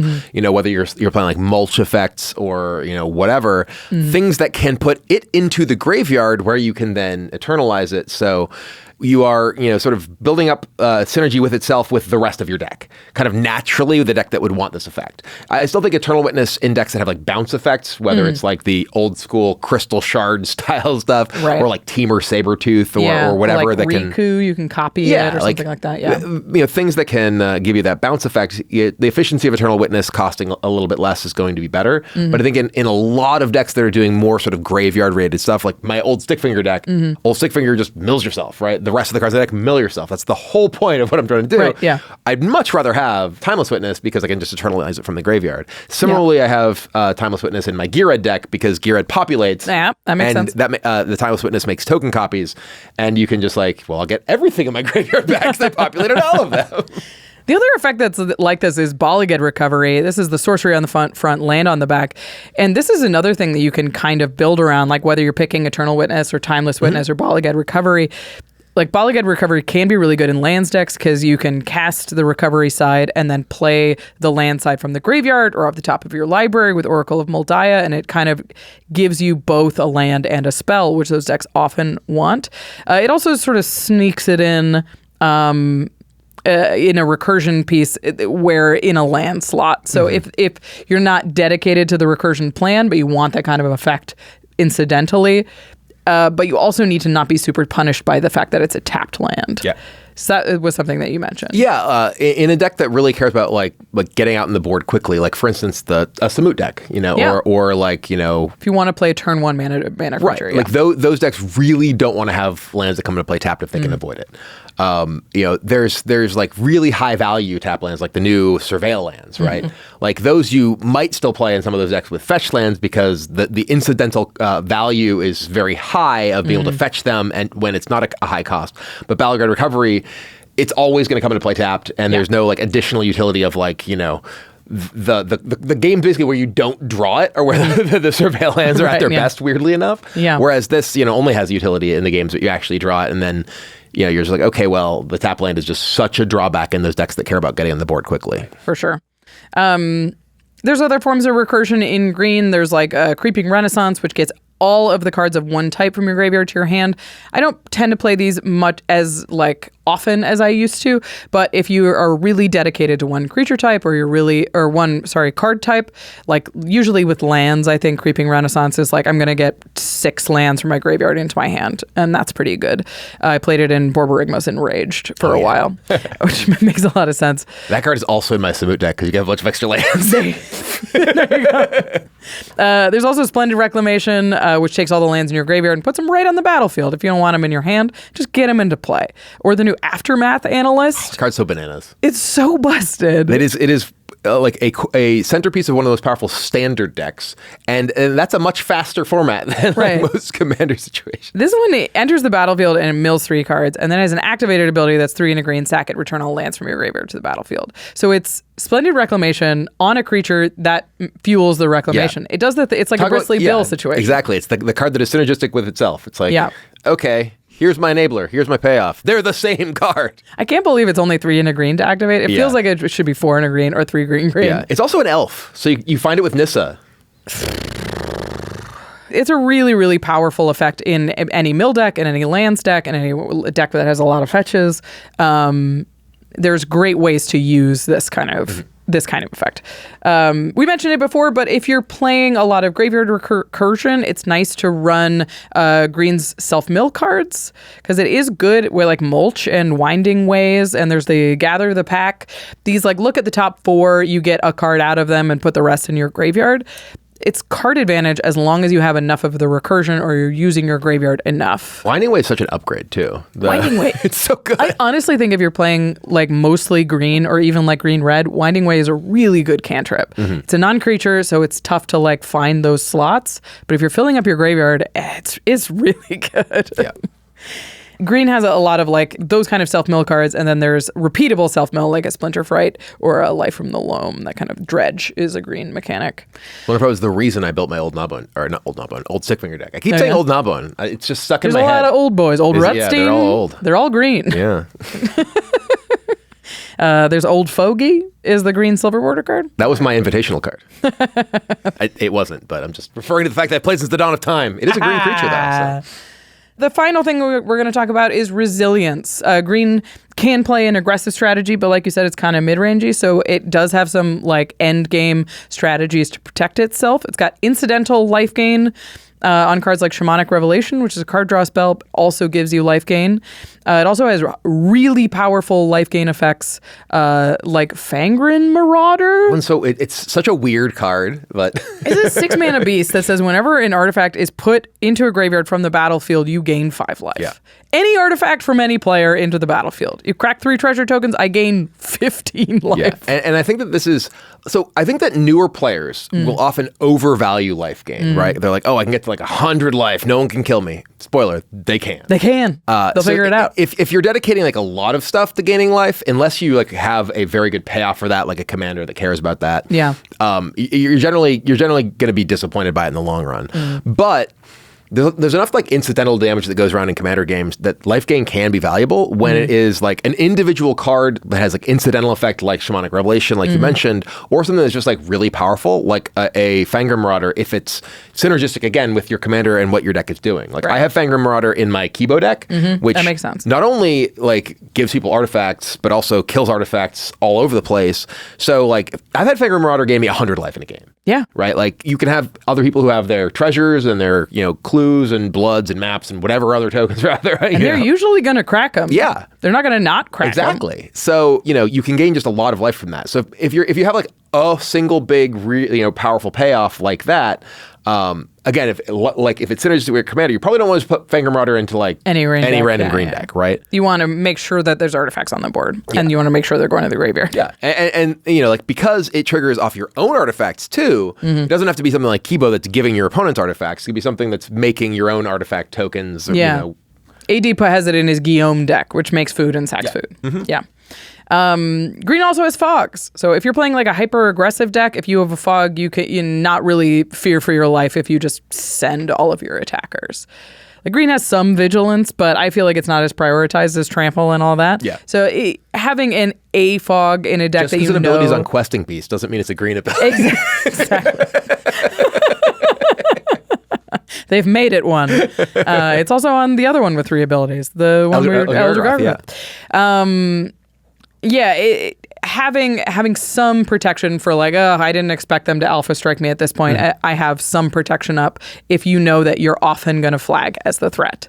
So something like an Obscuring Haze is the nice free one. It's also one-sided. So if a block goes wrong or if an attack goes wrong somehow, you can save your creatures in combat. And I talked quite a few times about my Samut deck. That's one of the cards that's in Samut because you just want to attack every turn. Yeah. Right? And it's great for like not only, hey, I'm making people mad because I'm attacking them every turn and they're going to attack me, but also like I just want to attack with all my stuff and you're going to block and it's like, okay, well I can protect my guys with Obscuring Haze.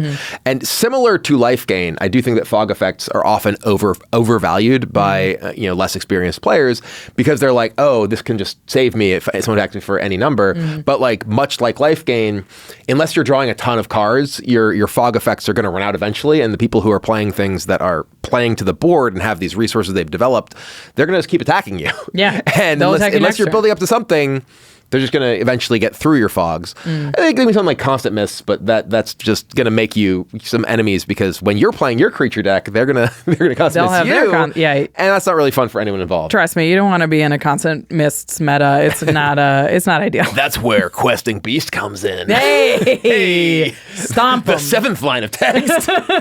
But if you are playing like some incidental life gain, a couple, like a fog effect, especially something like Obscuring Haze that's free, that can be really valuable, in particular because of the surprise factor, right? Yeah. People aren't necessarily expecting your aggressive Gruul creature deck to suddenly fog them. Yeah.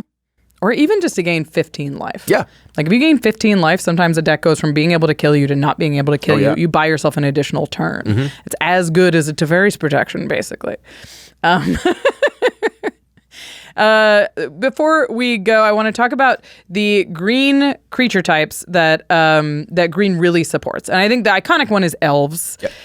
If you're playing a lot of elves in your deck incidentally, it can be nice to include some like elf typal support in the deck just because you have a lot. Or if your commander's an elf. Priest of Titania can be good in your deck with a bunch of mana creatures because a bunch of them are elves. A bunch of them are elves. It's like I'm not intentionally building an elf deck, but Priest of Titania taps for 4 mana. Yeah, and that is enough for me. Green's also good at supporting a lot of things. I mean, dinosaurs, werewolves, worms. You had to include worms. Baru. Yeah. Cats, elementals, merfolk, snakes, saprolings, bears, oozes, insects, hydras, spiders, wolves, even druids. Green's really good at supporting kind of incidentally. And I think it's worth looking up the creature types of your commander and seeing if there's any typal support that actually is just sort of good in your deck because you have a guaranteed one in the command zone. I think that's not something people do enough. If they're not building a typal strategy, they just don't look at typal cards at all. But sometimes you incidentally have a lot of creature types, like 20 in a deck, and it's enough to throw a card like Priest of Titania in your deck. We usually talk about generic typal support as well, like cards just that support any creature type. And I think the best one for green is Realm Walker. Oh, yeah. That card's incredible. Does the thing like you can play stuff off the top of your library of a specific creature type. That's really good in like low CMC typal decks. So like cats or even, I guess insects aren't particularly low mana value. Elves, yeah. And then there's like Kindred Summons, which cheats a bunch of things with the same type into play. That's better for your like higher end creature Dinosaurs, types, like dragons, worms. Yeah, worms. Kindred summons all the worms. Even For the Ancestors is a new one. It's a nice draw spell for if you're really, really dedicated to one creature type or another. Can be good if you're in green. That's everything. That's all the things that green is good at. I know you were like, that's a lot. It is. But that doesn't necessarily mean that green is infallible. It does have weaknesses. It does have certain strategies that can really support these things. And we're going to talk about all of those weaknesses and how to shore those up after a few words from our sponsors. Oh gosh, the Thunder Junction Jamboree is right around the corner, and I'm supposed to bring everyone presents. Now when it comes to gifting, your old pal Fibblethip is, unsurprisingly, totally lost. Or at least I was, before I stumbled across gift mode on Etsy. It made finding the perfect gift so easy, I almost didn't believe my eyes. Just tap or click gift mode on Etsy and answer a few quick questions about who you're shopping for. Then it instantly points you in the right direction with curated suggestions based on hundreds of personas. For the beauty guru Ariette, an enchanting personalized hand mirror. For the fitness fanatic Jolene, a custom gym bag she'll treasure forever. And for my favorite foodie, the Gitrog, a curated spice blend to help those arms and legs go down easier. Look, we all know how stressful gifting can be. Will they like what I got? Do they already have it? Which way's the store? Oh God, where am I? But with the independent sellers on Etsy, you can bring the wow factor with a personal touch. So remember, when you're plotting to surprise someone special with a present they'll love, gift mode has you covered. Now, the Jamboree should be just around this... Wait, how'd I get to Amonkhet? Not again! Need to find the perfect gift? Don't panic. Try gift mode on Etsy now. Man, power creep is just getting out of control. Tell me about it. Everything these days is just a strictly better version. Exactly. Like the new Upgrade Them All of RAYCON's best-selling everyday earbuds. These things are straight up push. I mean, look at all the new features. Active noise cancellation, multi-point connectivity to pair with 2 devices at once, even a quick charge function. That's so many keywords. Right? I'm always taking my RAYCONs on the go. And now with quick charge, even the short drive to the gym gives them enough juice to blast tunes through my whole workout. I use mine for Magic podcasts, and the upgraded weatherproofing lets me listen rain or shine. And I can do it in style too. All the new colors are great, but this purple is my favorite. Plus, you're still getting RAYCON's amazing audio quality and comfortable optimized gel tips, all at half the price of other premium brands. So they really are just strictly better now. Wow, you know, maybe power creep is a good thing. Oh, whoa. It's good this time, but let's not make it a rule. Go to buyraycon.com/command today to get 20% off your Raycon order plus free shipping. That's right, you'll get 20% off and free shipping at buyraycon.com/command. Again, buyraycon.com/command. So, I win the game. And cut! All right, reset, back to 1. Checking the gate. How do I keep up with everything going on here at the Command Zone? In my DUER jeans, of course. Places. These jeans are so comfortable, I gotta be on the move to show them off right, like this.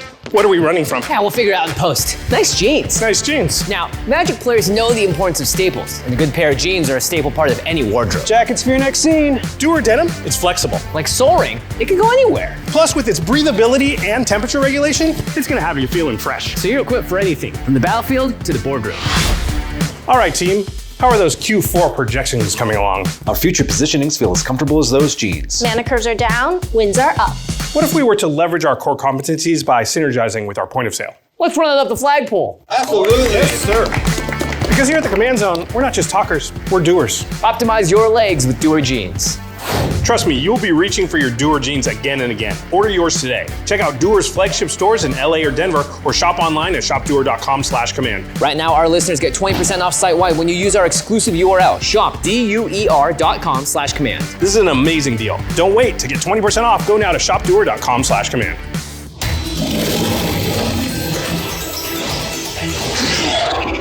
All right, my new deck list is complete. Now, let's see which cards I don't already own and buy them. Wait, how'd you do that without going through a million boxes? Oh, I just use ARCHIDEKT. They make it super easy to upload and manage your collection. Then, when you're done brewing a deck, you can sort it by collection status to see what you already have. So this group is just cards you don't own? Yep, I just click buy this stack, and it takes me right to Card Kingdom. Whoa. ARCHIDEKT is the best place to browse, brew, and playtest commander decks. Just go to archidekt.com/commandzone to get started. That's ARCHIDEKT.com/command-zone. All right, we are talking about green. We've said everything that green is good at so far, all the specific things. Green's got other things. But we want to talk about what green struggles with, because I don't think commander players are particularly good at spotting where green doesn't have the support. Mm-hmm. And it's important when you're building mono green or you're building mostly green. I think like if you're playing 2 colors as green is one of the color, green is usually very dominant. you have to understand what holes green has in its strategy and how to either play around those or build around those. And the first one, I think the most obvious, is just creature removal in general. Like green does have some ways to handle creatures, but it's very reliant on you already having creatures most of the time. Like bite or fight spells are the most efficient way to just delete a creature from the board. Otherwise, green tends to like morph it into something else.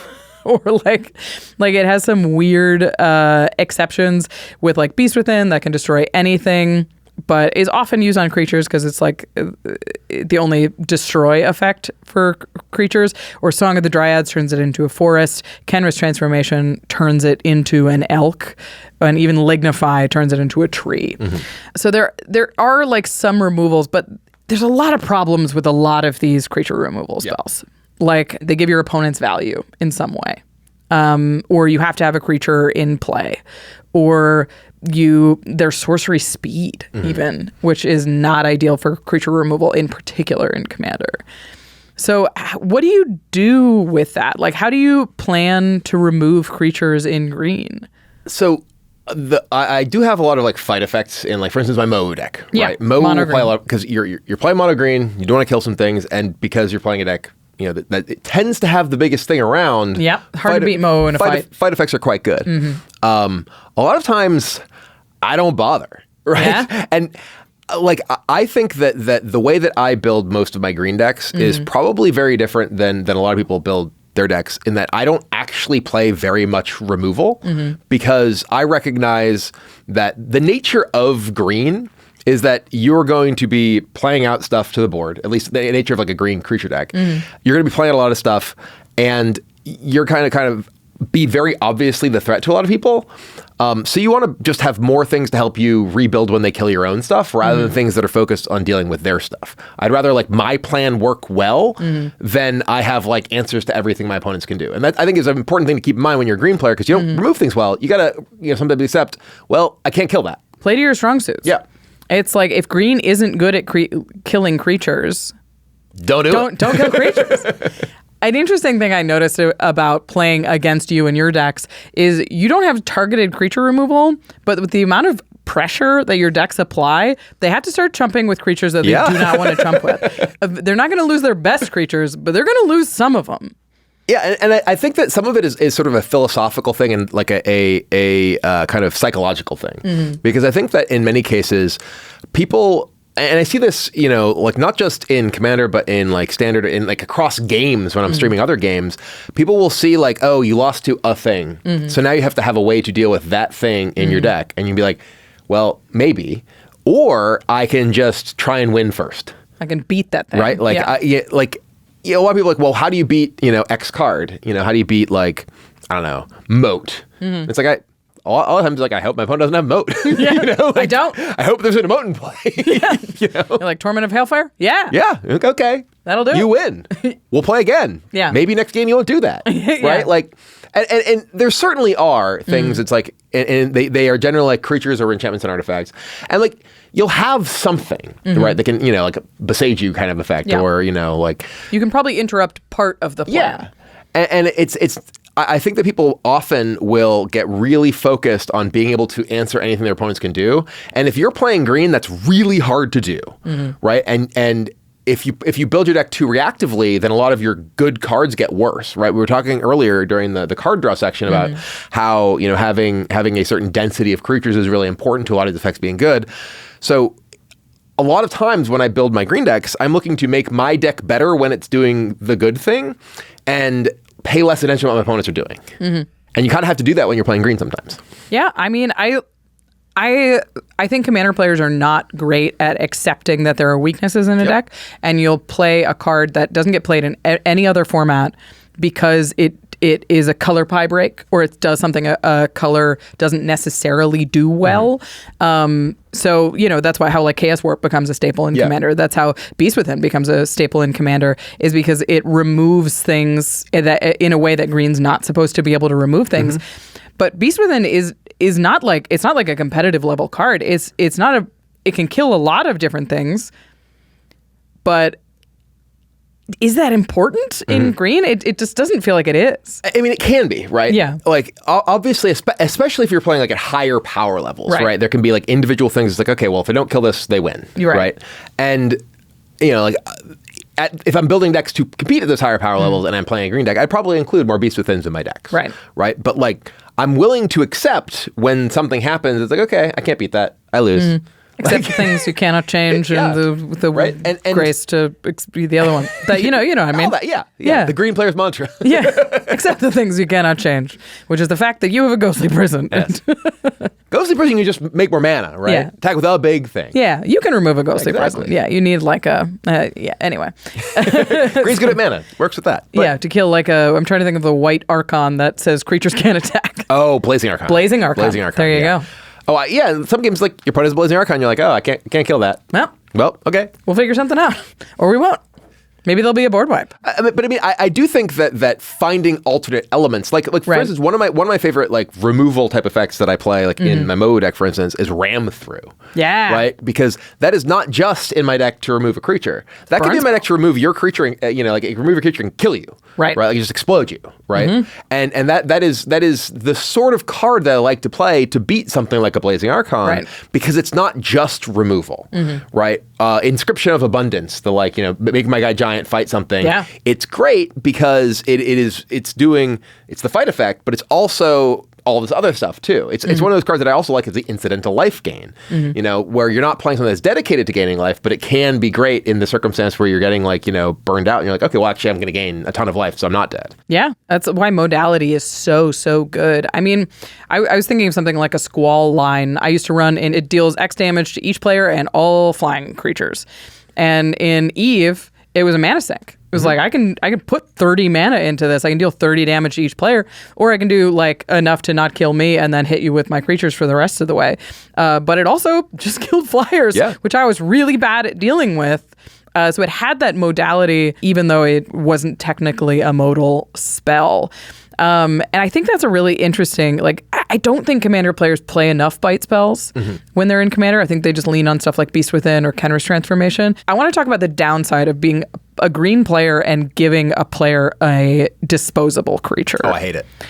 It's a bit of a nightmare. I'm actually trying to think. I don't think I have Beast Within in any deck currently. I don't think I have it in any of my decks because most of my decks are looking to attack. Right. And me giving you a 3/3 that you don't care about, that sucks. That can block. Yeah. I want to attack. That's in the way. This isn't necessarily serving the deck. It's answering a threat, but it's going against the plan of the deck. Right. I think I run Beast Within in one deck right now, and it's Feldergriff because I need like I play with Karuga, and there's a 3 mana stipulation, so it's not going to be cheaper than 3 anyway. And if I can kill a lot of stuff and give them a creature, which I'm going to punish them for later, great. But it's not exactly the interaction spell that you want in an aggressive deck that wants stuff out of the way. Because 3/3s wear swords, they wear counters, they attack back.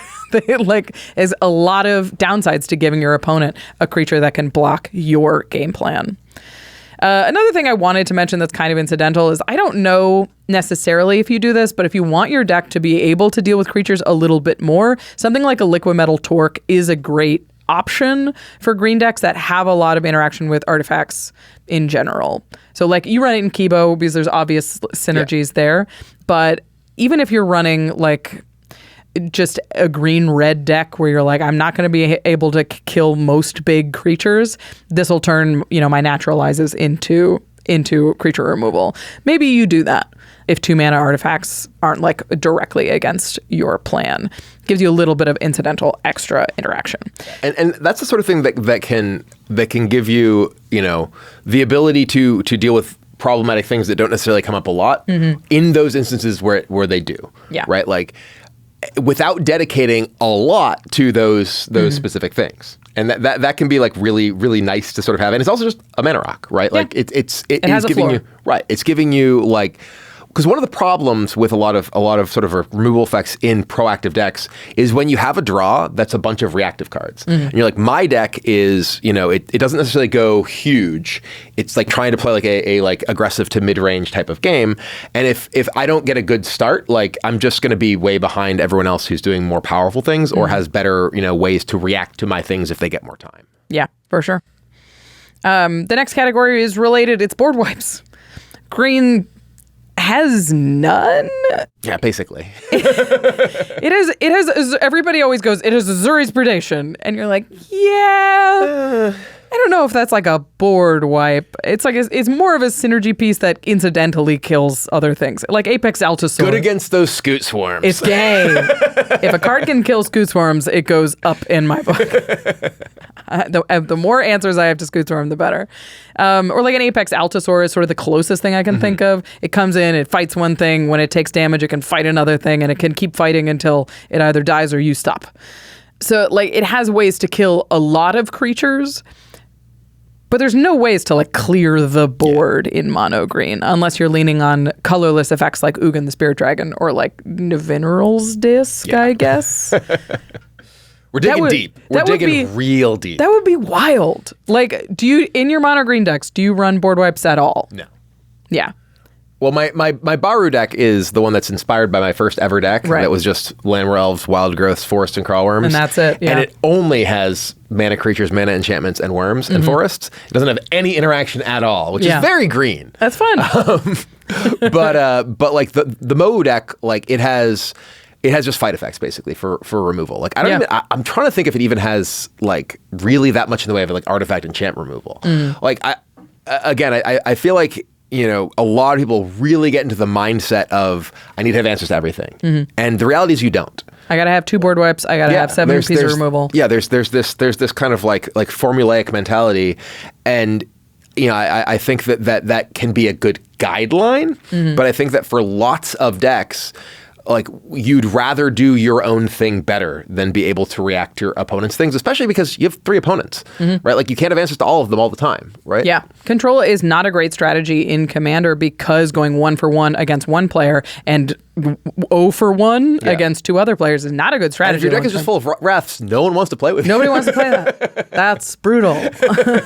Yeah, it's very interesting. And I love the idea. Like I have a mono green deck and I have 2 effects that kill like multiple creatures. One of them is Nylea's Intervention, which we'll talk about for a second, which tutors a bunch of lands to your hand, or it deals damage to flyers.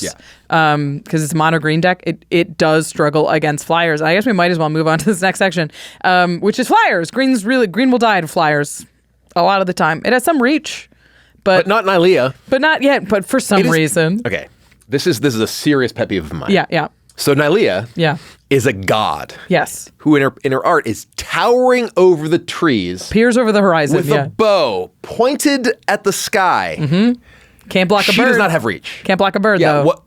Nylea's Intervention kills a bunch of flyers. It does. Not her, though. How did she intervene? She can't shoot them. I don't understand. They just go through the string. They added a new UI element to MTG Arena that is basically like to avoid sneaky reach, which is just a giant bow to indicate the thing has reach, and Nylea does not have reach. It's because indestructible and reach is really gross. But come on.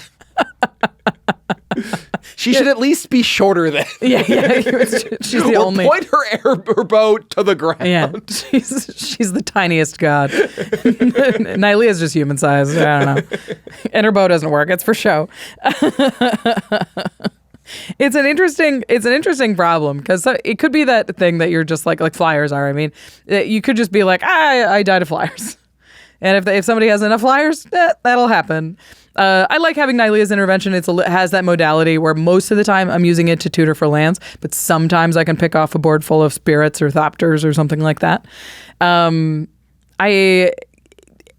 But lately, I have kind of liked some of these little reach death touchers that they've been introducing into green.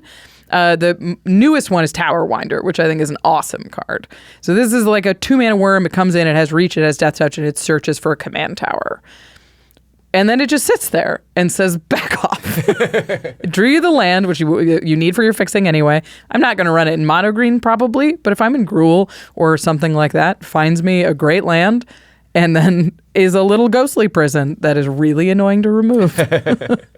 Or even Poison Dart Frog is the 2-mana dork that you can pay 2 to give it Death Touch, and it has reach naturally. So it can chump a flyer at the worst, and then if you have the 2 mana available, it can keep flyers at a distance entirely.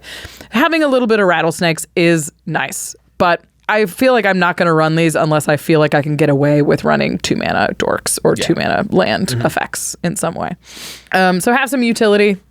There's the green creature that you can channel and deal damage to all the flyers. I've seen that in green decks recently, which is kind of cool. No idea what it's called though. Can't think of it. Can't think of the name. Editors will get it, but it's like and then when it's on the board, you can pay X into it, and it can just deal damage to flyers. So if you're a very defensive deck, then that's an option. But this also could be a fact that you're like, look, I'm gonna die to this deck, so I'm gonna hit them the hardest, and just hope that's enough.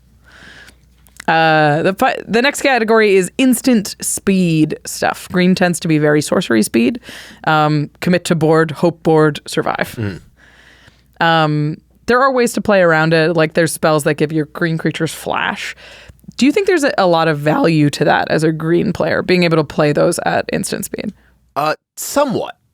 Like I think that Yeva Nature's Herald is like an interesting one. I don't actually have that in any of my decks currently. Yeah. Because you have to pay to play the Yeva, and then you have to pay to play your other things at instant speed, and that's kind of a lot, right?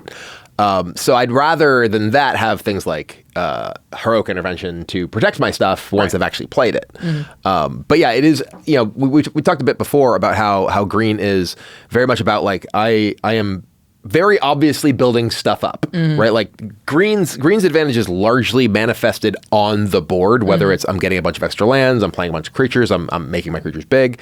So it's hard to kind of be sneaky with green, both in the sense that your advantages are on the board and in the sense that your instant speed options are not great. Yeah. Right?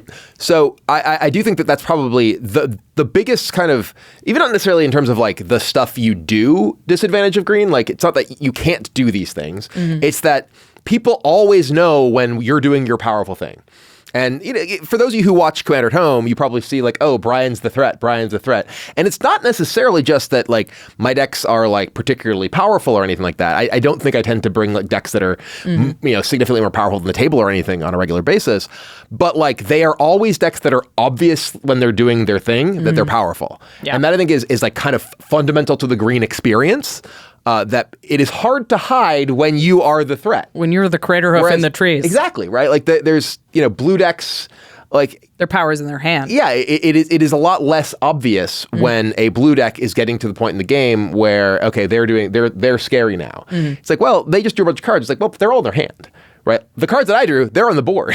You can see them about to attack you next turn. Right. Right. You know what the problem is. Yeah, exactly. It's here. You don't know what that problem exactly. is. You don't know if you can handle that problem. Yeah, I think that's probably why I struggle with green so much is because it's bold-faced, where I tend to play reactively. I tend to try and hide for a few turns and then be whoop, I actually had it. But it's really difficult to do that because you're committing to the board on turn 1. Yep. You're building your board, you're building your resources immediately. So everybody thinks that you're out to the super far start, but you're developing your resources in the same way that a blue player is casting a Charter Course or is casting a Ponder. They're developing their resources as well. It's just not quite as rectangular. Yeah, and it's funny because I think that people coming from competitive backgrounds, they see people drawing a bunch of cards oh no, that's terrifying, right? Whereas I think that is less obvious to a lot of commander players that oh, Josh has drawn a bunch of cards from his Ristic study. That's a problem. Yeah. We know that now. we figured that out. Just took a few years. But and I think that you do like playing green, especially as much as I do, and the kind of green decks that I do, you kind of have to accept a certain percentage of games you're going to be archenemy. Yeah. Because it is obvious that what you're doing is the scariest thing right now, even if it's not.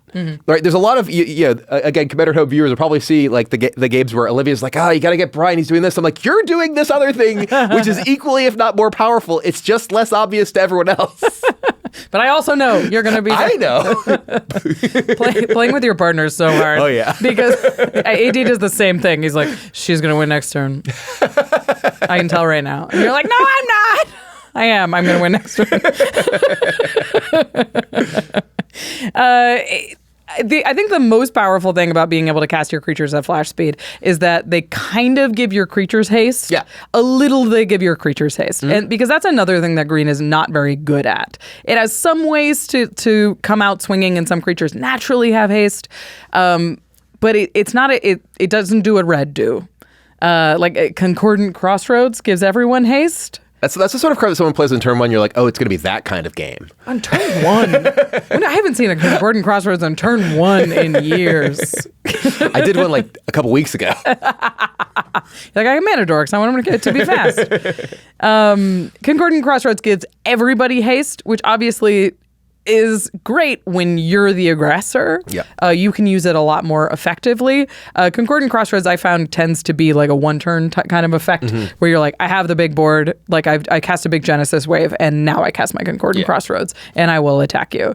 So it sort of solves that problem a little bit, but green is so good with haste, and having to wait through 3 turns is a little bit of like green's thing, where you know they know you're the problem for 3 turns. One of the reasons I have so many Gruul decks. Yeah, it solves that. Do you play Crashing Drawbridge in any of your mono green decks? No. Yeah. So, I mean, most of my mono green decks, I mean, like Burrow kind of doesn't count because of the deck building restrictions I gave myself. Yeah. But with Mowu is much more about building up to stuff. Right. So my guy having haste isn't that big a deal. Sure. Right. So like giving Mowu haste, like, cool, take 3. You know. But it's a turn or 2 later when it's take 500 that it's the big issue. Right.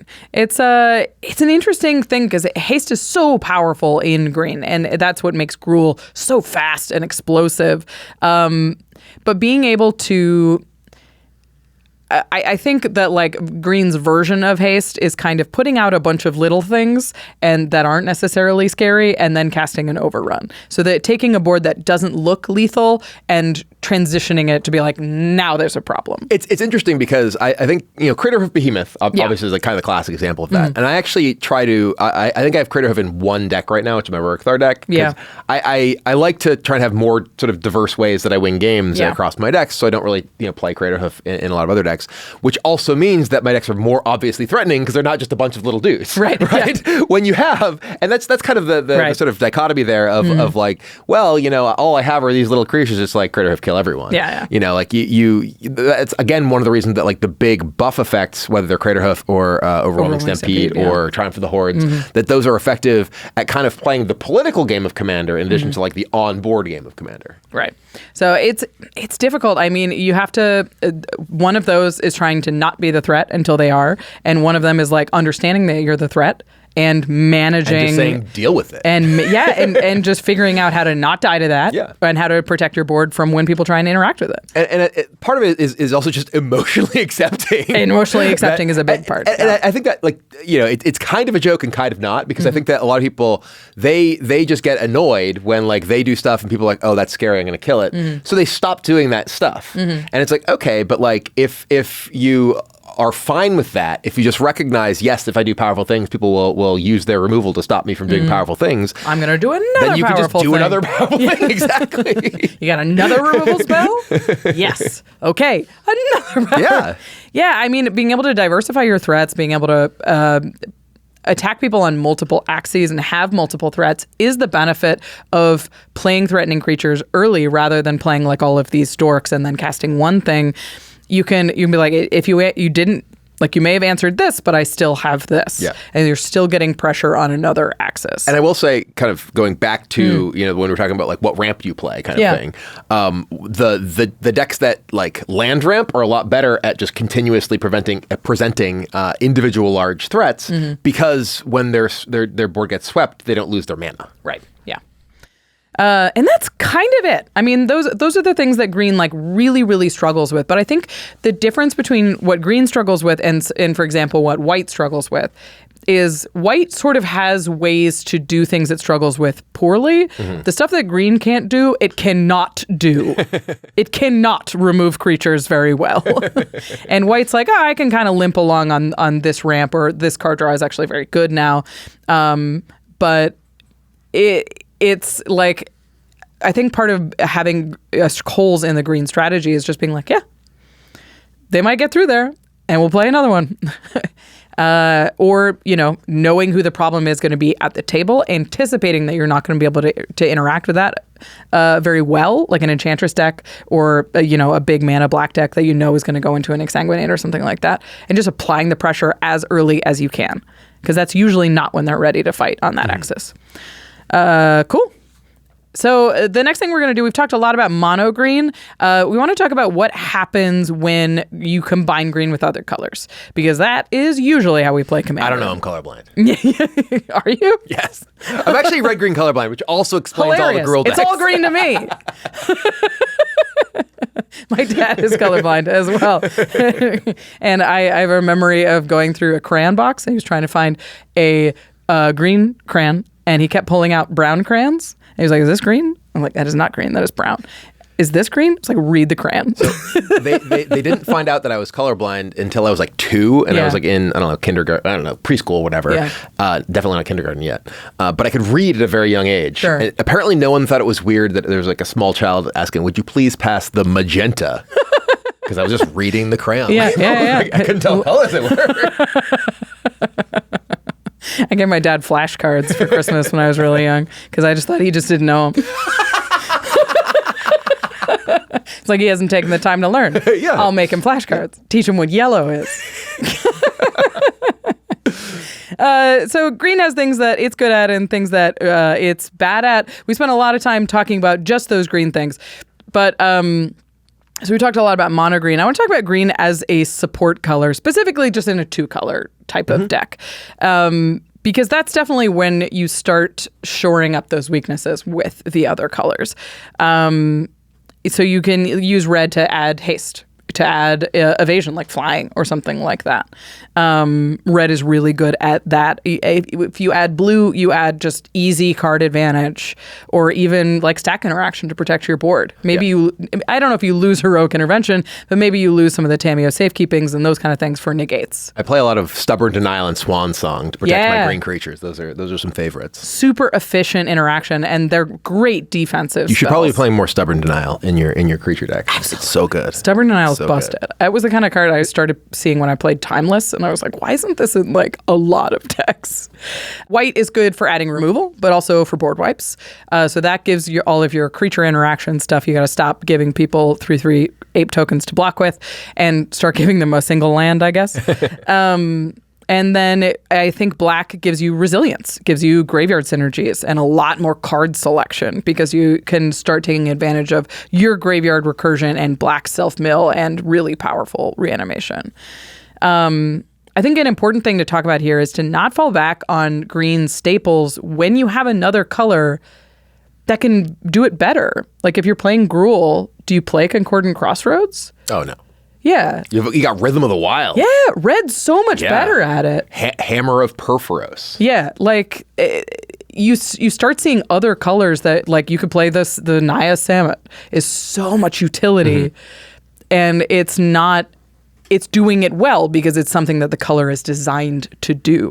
Like if you're playing Selesnya, you certainly don't play Beast Within. Yeah. Yeah, and I do think that's one in particular that people fall back on a lot. They're like, "Oh, I play Beast Within. Beast Within's a good card. I'll put Beast Within in my deck because it has green." And it's like, well, the reason that people play Beast Within is because they don't have access to the other options most of the time. I mean, granted, like Beast Within can hit anything, Yeah. right? So there is some additional utility compared to, say, a Swords to Plowshares there. Yeah. But usually the additional mana cost and the additional drawback mean that it's going to be a worse option than what you can potentially get in other colors. Yeah. And I mean, white, like if you combine green with black, now you can basically remove anything. Golgari is an excellent removal color because black's great at removing creatures, green's great at removing artifacts and enchantments. So now you just run a hybrid card and that removal becomes so much better because you're combining two things that colors are good at. I think having people reevaluate what kind of staples they just throw in when they're playing red, like even or when they're playing any color, but like even Blasphemous Act is such an efficient board wipe in red is really good. But if you're playing white or if you're playing black, like maybe the Blasphemous Act that only kills 13 power stuff and less isn't quite good enough, especially if you're playing Brian a lot. Because his stuff's always too big for that. I have had many creatures survive Blasphemous Acts. It's made me very happy. I was playing Octavia recently. I was looking at a board wipe that only got stuff with toughness less than the number of islands I controlled. I was like, well, this kills nothing. This is nothing. But yeah, like Beast Whisperer, I think if you're playing blue, you probably just have more efficient ramp or draw that doesn't require you to pay 4 mana and then a mana for a creature. If you're playing a lot of creatures, you probably play it anyway. But like, just look a little bit closer about the staples that you're using in your deck and making sure that you're doing something that the color is naturally gifted at, especially when you start adding a third color or a fourth color. Because now the more colors you have, the more you're just using the colors for what they're really good at and what they're really designed to do. Well, like for instance, I mentioned my Dragon deck earlier. Yeah. It is like the core of the mana in the deck is green because all the mana ramp is green and nothing else is green. Yeah, because so you start getting that's what I'm there red. for, right? Like, we use the Farseeks and Nature's Lures and whatever to get to the big dragons, and then we're done with green other than Old Nabon, basically. Dromoka, whatever. You've got white black for removal. You've got like white for board protection. You've got red for threats. Like when you build that way, you start to recognize like what are good cards and what are cards that you have to play because you're dealing with weaknesses, or you feel like you have to play because you're dealing with weaknesses. Maybe not even have to play. It's Commander. Nobody's making you do anything. You can play all Worms and Land War Elves if you want. Absolutely. So let's talk about those color combinations and just especially when you combine them with green and talk about what you can really get excited about. We've mentioned a little bit, but like Golgari, great at removal. Assassin's Trophy is like will kill anything and give them a land. It's incredibly mana efficient. But you also get into the cool graveyard stuff. Now you get Gitrog monsters. Oh yeah, and like both Gitrog monsters. New Gitrog mount. Gitrog is wild. That guy's scary. Really powerful. really. You're like, I can fling a big thing. Yeah, it has haste. Speaking of haste. But yeah, this combines like the green's great use of creatures with black's great reanimation of dead creatures. I think what like the most exciting thing to me, which is probably unsurprising considering my one green black deck is Old Stickfinger, is the graveyard and creature interactions, right? You get a lot of access to your graveyard as an additional zone that's effectively a resource, and you have the reanimation effects. You have like just the ability to have the creatures in your graveyard matter because you have stuff like Lurgoyfs and things like that. Having that amount of card selection and that amount of card utility, it's also a lot to build around. It's very exciting to play like graveyard decks. It's a ton of value. If you dip into Selesnya, it shifts a little bit. Green and white are good at working together, but they do a lot of the same things well. We talked about Mirari's Wake already. It's the power of mana doubling with the Anthem of White. I mentioned Farmer Cotton on here because green and white are both good at making a lot of stuff, and Farmer Cotton's good at making twice the amount of stuff.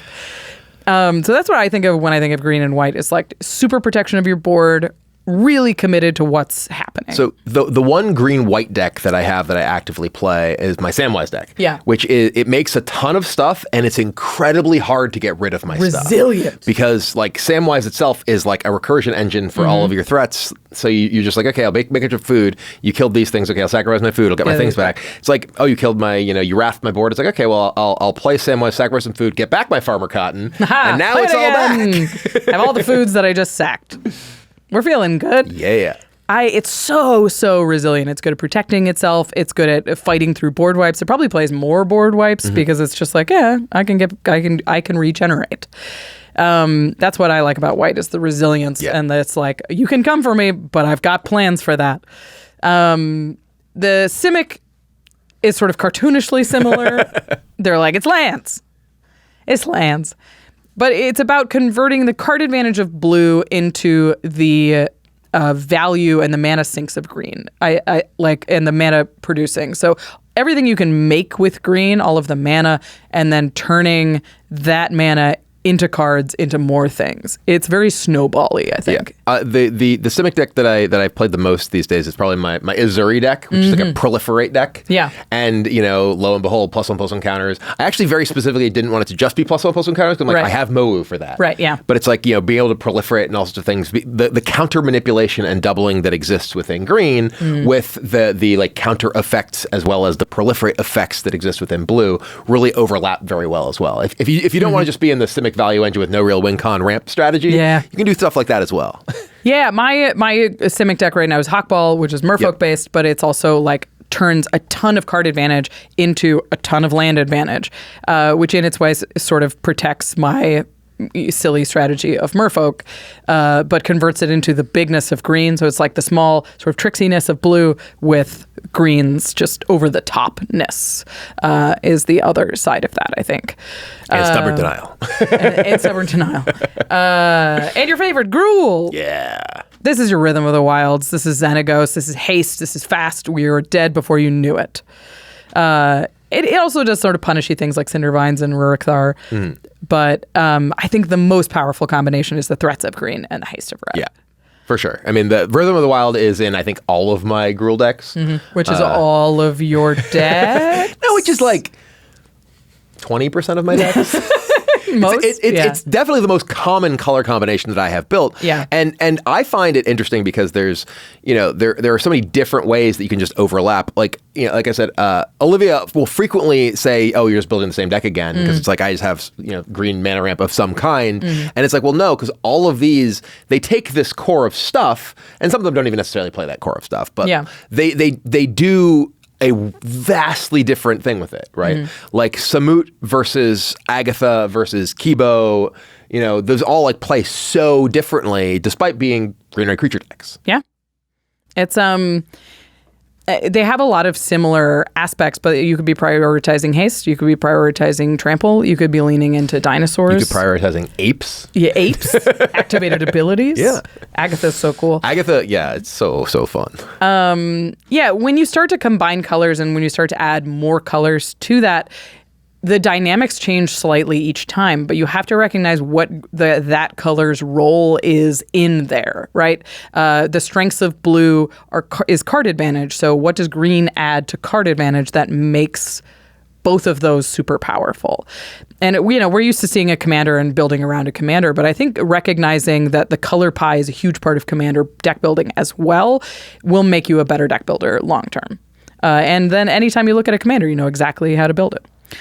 Finally, we're going to talk about winning with green. So this is just any tips that you have for piloting green to like successfully. And because green's great at just winning. Like it has overrun effects that we talked about, big anthem effects. It makes huge boards. Green's great at actually closing the game, but they're not necessarily easy to protect or even to execute or to build. So how would you recommend taking those board wipes the overruns and actually converting wins out of them? So I would say that probably one of the most important skills in trying to win with green decks and specifically green creature decks is identifying when to bother playing around things. Sure. And this is something that I think translates very well from playing 1v1 Magic to Commander. Obviously, you've additional opponents to worry about, but the sort of philosophy is the same. Is I think a lot of people will be like, well, I can't play this, they might have a wrath, or like someone might board wipe. And in many cases, you're in a position where it's like, okay, well, if someone wipes the board now, it's very hard for me to rebuild anyway with certain, like, am I going to be able to win the game? Right. And identifying, okay, like, can I like even bother holding back if I can't protect my board? Because if I lose my board now, like, I'm just buried too far behind. Yeah. And you'll lose to a board wipe, but you'll also lose to not progressing your board. Yeah. And if your goal is to win games, oftentimes you have to keep in mind that player removal is the best way to protect your board sometimes. Yeah. Right? Like, if that person has a bunch of board wipes in your deck, you should probably be attacking that person so that they don't get to cast their board wipes over and over because you're playing a creature deck, right? And like, a lot of times, like, you don't necessarily play strategically optimally because you don't want to just take your friend out of the game because that's not fun for them. But again, if your goal is to win, right, you need to recognize that, like, you can't just be like, I'll attack each of you for 2 damage, right? When you're playing an aggressive creature deck, you will need to focus on taking players out of the game to close the window that they have to do their thing or to clear your board before you kind of get outpaced. Yeah. I mean, recognizing what your bad matchups are is really important when you're playing a creature deck. Like, knowing who's going to be able to most effectively interact with what you're doing, who's going to be most effectively will be able to defend against you, either by board wipes or ghostly prisons or just single targeted removal. So just zeroing in on somebody and being like, if I kill a player, I eliminate all of the interaction spells in their hand, in their deck, in their heart. And that's, it isn't always encouraged in social situations to just take somebody out of nowhere. But even if you can put their life total in a place where you can deal with them at some point, where you're like, I've put you to 18 and I'm not going to eliminate you from the game, but I'm going to put you in a position where I could, at a marginal place where I don't need an overrun to take you out, just to kind of control certain strategies that you're really concerned about. The other thing you mentioned is knowing what kind of green deck you are in deck building and in playing. And what do you mean by that? So there are very different types of green decks that you can play. There's like, you can play like a deck that is a just very aggressive green creature deck, like Samut, for instance, where you're just like, okay, clearly what I want to do is just play creatures and attack every turn. And that informs both your deck building decisions as well as your play decisions. You could also be, a like Simic ramp deck, right? The way that those two decks approach both deck building and gameplay are vastly different, right? Like in the case of one, like I said, sometimes you just got to eliminate players to ensure that they don't eliminate your stuff. And the other, you're like, well, I'm going to do something really big once I build up to it. So like the way that I approach the actual gameplay is fundamentally very different, right? So I mostly, like, I can fly a little bit more under the radar. It's, I think, like, people are more used to identifying, hey, you're playing a bunch of lands, you're going to do crazy things as being a threat than they are, like just drawing cards, for instance. But it is less obvious than, well, you have 20 creatures to play. Yeah, I'm going to die if I don't deal with this. Exactly. Yeah, I mean, knowing what's important to your deck and how your deck converts a win is a really big deal. Being like, okay, my deck wins with commander damage. So the most important thing is my commander, and anything that can make it more of a threat and like evasion, those are priorities, because all of those serve the one purpose, which is getting Mowu to connect with a face. For instance, my Mowu deck has Snakeskin Veil. Yeah. Because Snakeskin Veil is great at protecting Mowu, because Mowu will kill someone. That's the plan. And lo and behold, it also gives +1/+1 counters, which is synergistic with the rest of my stuff. Nice. But like I clearly don't play Snakeskin Veil in like Samut because like an individual thing on my board matters far less. Right. Or Rorikthar because, well, then he'd hit me in the face. Yeah. Then he'd be mad. Yeah. I don't need that. Don't make him mad. Yeah, it's really easy. Like you said, a big problem with green is it's really easy to know when green's ahead. The whole table will be like, ah! So we've talked about some ways to mitigate that, and some of it is just knowing that you're ahead. But I think the other thing is people try and make every deck a Simic deck. They try and, like, every commander deck gets played like a Simic deck. Sure. Where you're trying to be sneaky and you're trying to accrue value and you're trying to win in one big explosive way.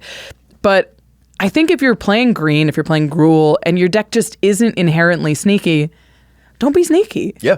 Don't worry about playing at instant speed. Like, have your protection up, but you don't have to surprise people if your deck isn't designed to surprise people or it isn't designed to snowball out of control. So know what exactly your deck is doing and try and play cards that service that.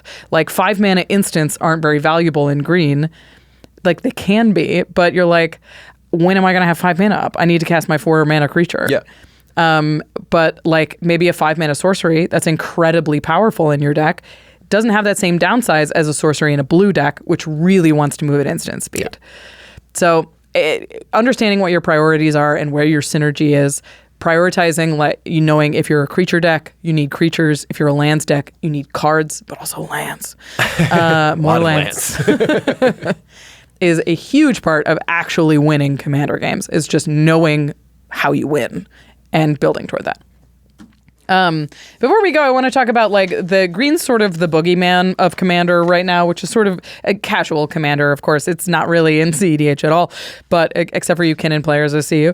And I think that a lot of players will tell you that green's the easiest deck to pilot, and it's also the easiest deck to just win with. Mm-hmm. And because it's just the most powerful.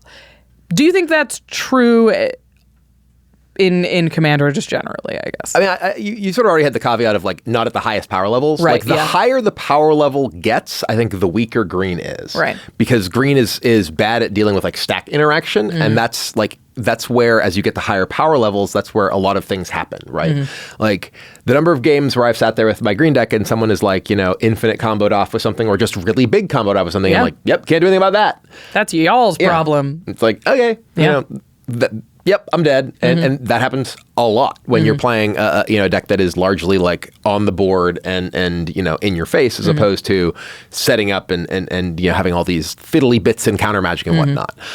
So I do think that like at like low to mid power levels, green is great. Because it is the best color at getting ahead of the curve in terms of mana, basically, and that lets you do more stuff, right? Yeah. And I do think that other colors do have access to like comparable things with signets and talismans and stuff. I think that people probably should be playing more of those if they're trying to like have like more powerful decks of other colors. Like I built like a Jeskai deck recently, and it has like 12 signets and talismans or stuff, because it's also an artifact based deck, so it really wants that too. If you're gonna get to the big stuff, you need the ramp to get there. So I think that there are facsimiles for a lot of what green does that other colors have available that are a bit weaker, because those are weaker than actually just getting land into play, especially given that people get mad at me when I play Armageddon. Rightly so. But yeah, I think that it's the most obvious, again, when it's powerful. So I think that it also gets that reputation because it is clear when the green player is the problem, and they're able to do it faster than other people because they can just play cards faster because they ramp. Yeah. I think ramp is a very big determining factor in power level at lower power levels in particular, because it just means you just win faster because you made more mana and you created a threat faster. So if you're the green deck of the table and people are like, that deck's too powerful, it probably is too fast, is what it means. There's so many things, you're dedicating so many cards to playing the game faster. It's not that your deck is doing something that's inherently more powerful. It's just doing it a turn earlier than people are prepared to deal with it, or are expecting to have to deal with it. So I think that there's a lot of green players that are like, it's not that good. Green isn't that good. I have to have things to do things. Yeah. But where the frustration comes from is that it's just faster. So obviously ramp makes your deck more powerful, and green can do it on a budget because Elvish Mystic doesn't cost anything. So that's great. Costs 1 green mana, excuse me. Yeah, that's true. Free Elvish Mystic? Oh. Busted. That's called a mox. Mox elf. Yeah. No, it's called Dryad Arbor. Hey. There we go. Yeah, so like I think if you're a green player and you're frustrated where people are like, everybody gets mad at me for when I play my green deck because they think it's too powerful. It's not that it's doing crazy powerful things. It's that it's just ahead. So understand green operates on a faster scale, which means that it's probably tips up the power scale on the lower end. But obviously as things get more powerful, as creatures mean less, ramp means less, stack interaction means more, then green gets less powerful. All right. Any final tips for people who are getting into green or trying to play green well, trying to improve their green decks? We talked about it a lot. We did talk about it a lot. Yeah. I don't know. Play your Llanowar elves and your Elvish Mystics and your Birds of Paradise and your Arbor Elves and your Noble Hierarchs and your... We just slowly fade out. Ignoble Hierarchs. Like I said, I want that achievement list. Turn 1 mana creature. I want to know. We're going to do a Spotify Wrapped of your life. To the listeners, what is your favorite thing about playing green if you're a green mage? Do we miss any of the colors pitfalls that you're like, I really struggle with this? Maybe we'll get in the comments and help you out with that. We are always reading the comments, want to make sure that we know what you're talking about and what's important to you. What's your favorite tech to shore up some of those weaknesses or not? Or just to make your creature bigger and kill somebody. Yeah. And how do you recommend people pilot their green decks to victory? We talked about a lot of Magic cards today. You can pick up all of them up over at cardkingdom.com/command. They have a ton of green cards. They have all the other colors too. And all the green-blue cards and green-black cards, green-white cards. And they're going to put all of them in one safe package and ship it professionally to you. My favorite thing about shopping at Card Kingdom is I know if I order a near mint card, it's going to arrive in the mail near mint because they've packaged it in a way that I know that card is going to be safe. And if I'm buying a new deck, I can buy a ton of the cards I'm looking for in one place. So that deck shows up on my door and I can get sleeved up and building right away. You can support the show and pick up some sweet new green cards over at cardkingdom.com/command. And once those cards are in your hand, you're going to need to protect them. Go to ultrapro.com/command to pick up your green sleeves. Play the green sleeves music here for your green decks. UltraPro has a huge selection of Magic accessories and other gaming accessories. You can get sleeves and deck boxes, binders, card sorters, dice, everything that you need to represent your board state well or just have a cool looking board state. If you have a commander that you're really into, I love going on UltraPro and going back through the old arts to see if there's anything I've built recently. Then you can have the whole thing. You can have the Mirko playmat with your Mirko deck with the Mirko sleeves with the blue dice and really dedicate to a certain commander that you're building. Again, you can support the show and support your collection. Keep it safe, keep it organized, keep it beautiful at ultrapro.com/command. All right. Before we go, let's do some plugs. Where can people find you? Where are you on the internet? I'm BM Kibler on all forms of social media, and then Commander at Home. The Commander gameplay channel that I have with Olivia. We have a lot of fun over there. You've been a guest. I have several times. It's a ton of fun. And go check out Brian and follow on all of those socials. Thank you so much for watching. Before we go, we're going to say a big thank you here to our amazing team at the Command Zone. Thank you to Damon Lentz, Eric Lem, Megan Yepgarov Galati, Jordan Pridgeon, Jimmy Block, Arthur Metacroft, Manson Long, Josh Murphy, Jake Boss, Sam Waldo, Evan Limburger, Katie Cole, Mitch Trafford, Josh Lequai, Jimmy Wong, and of course to Brian Kibler for taking the time to talk green with me today. See you next time. All we have left is how to play blue. So go check out the other colors if you're interested in expanding your Magic knowledge. Bye-bye.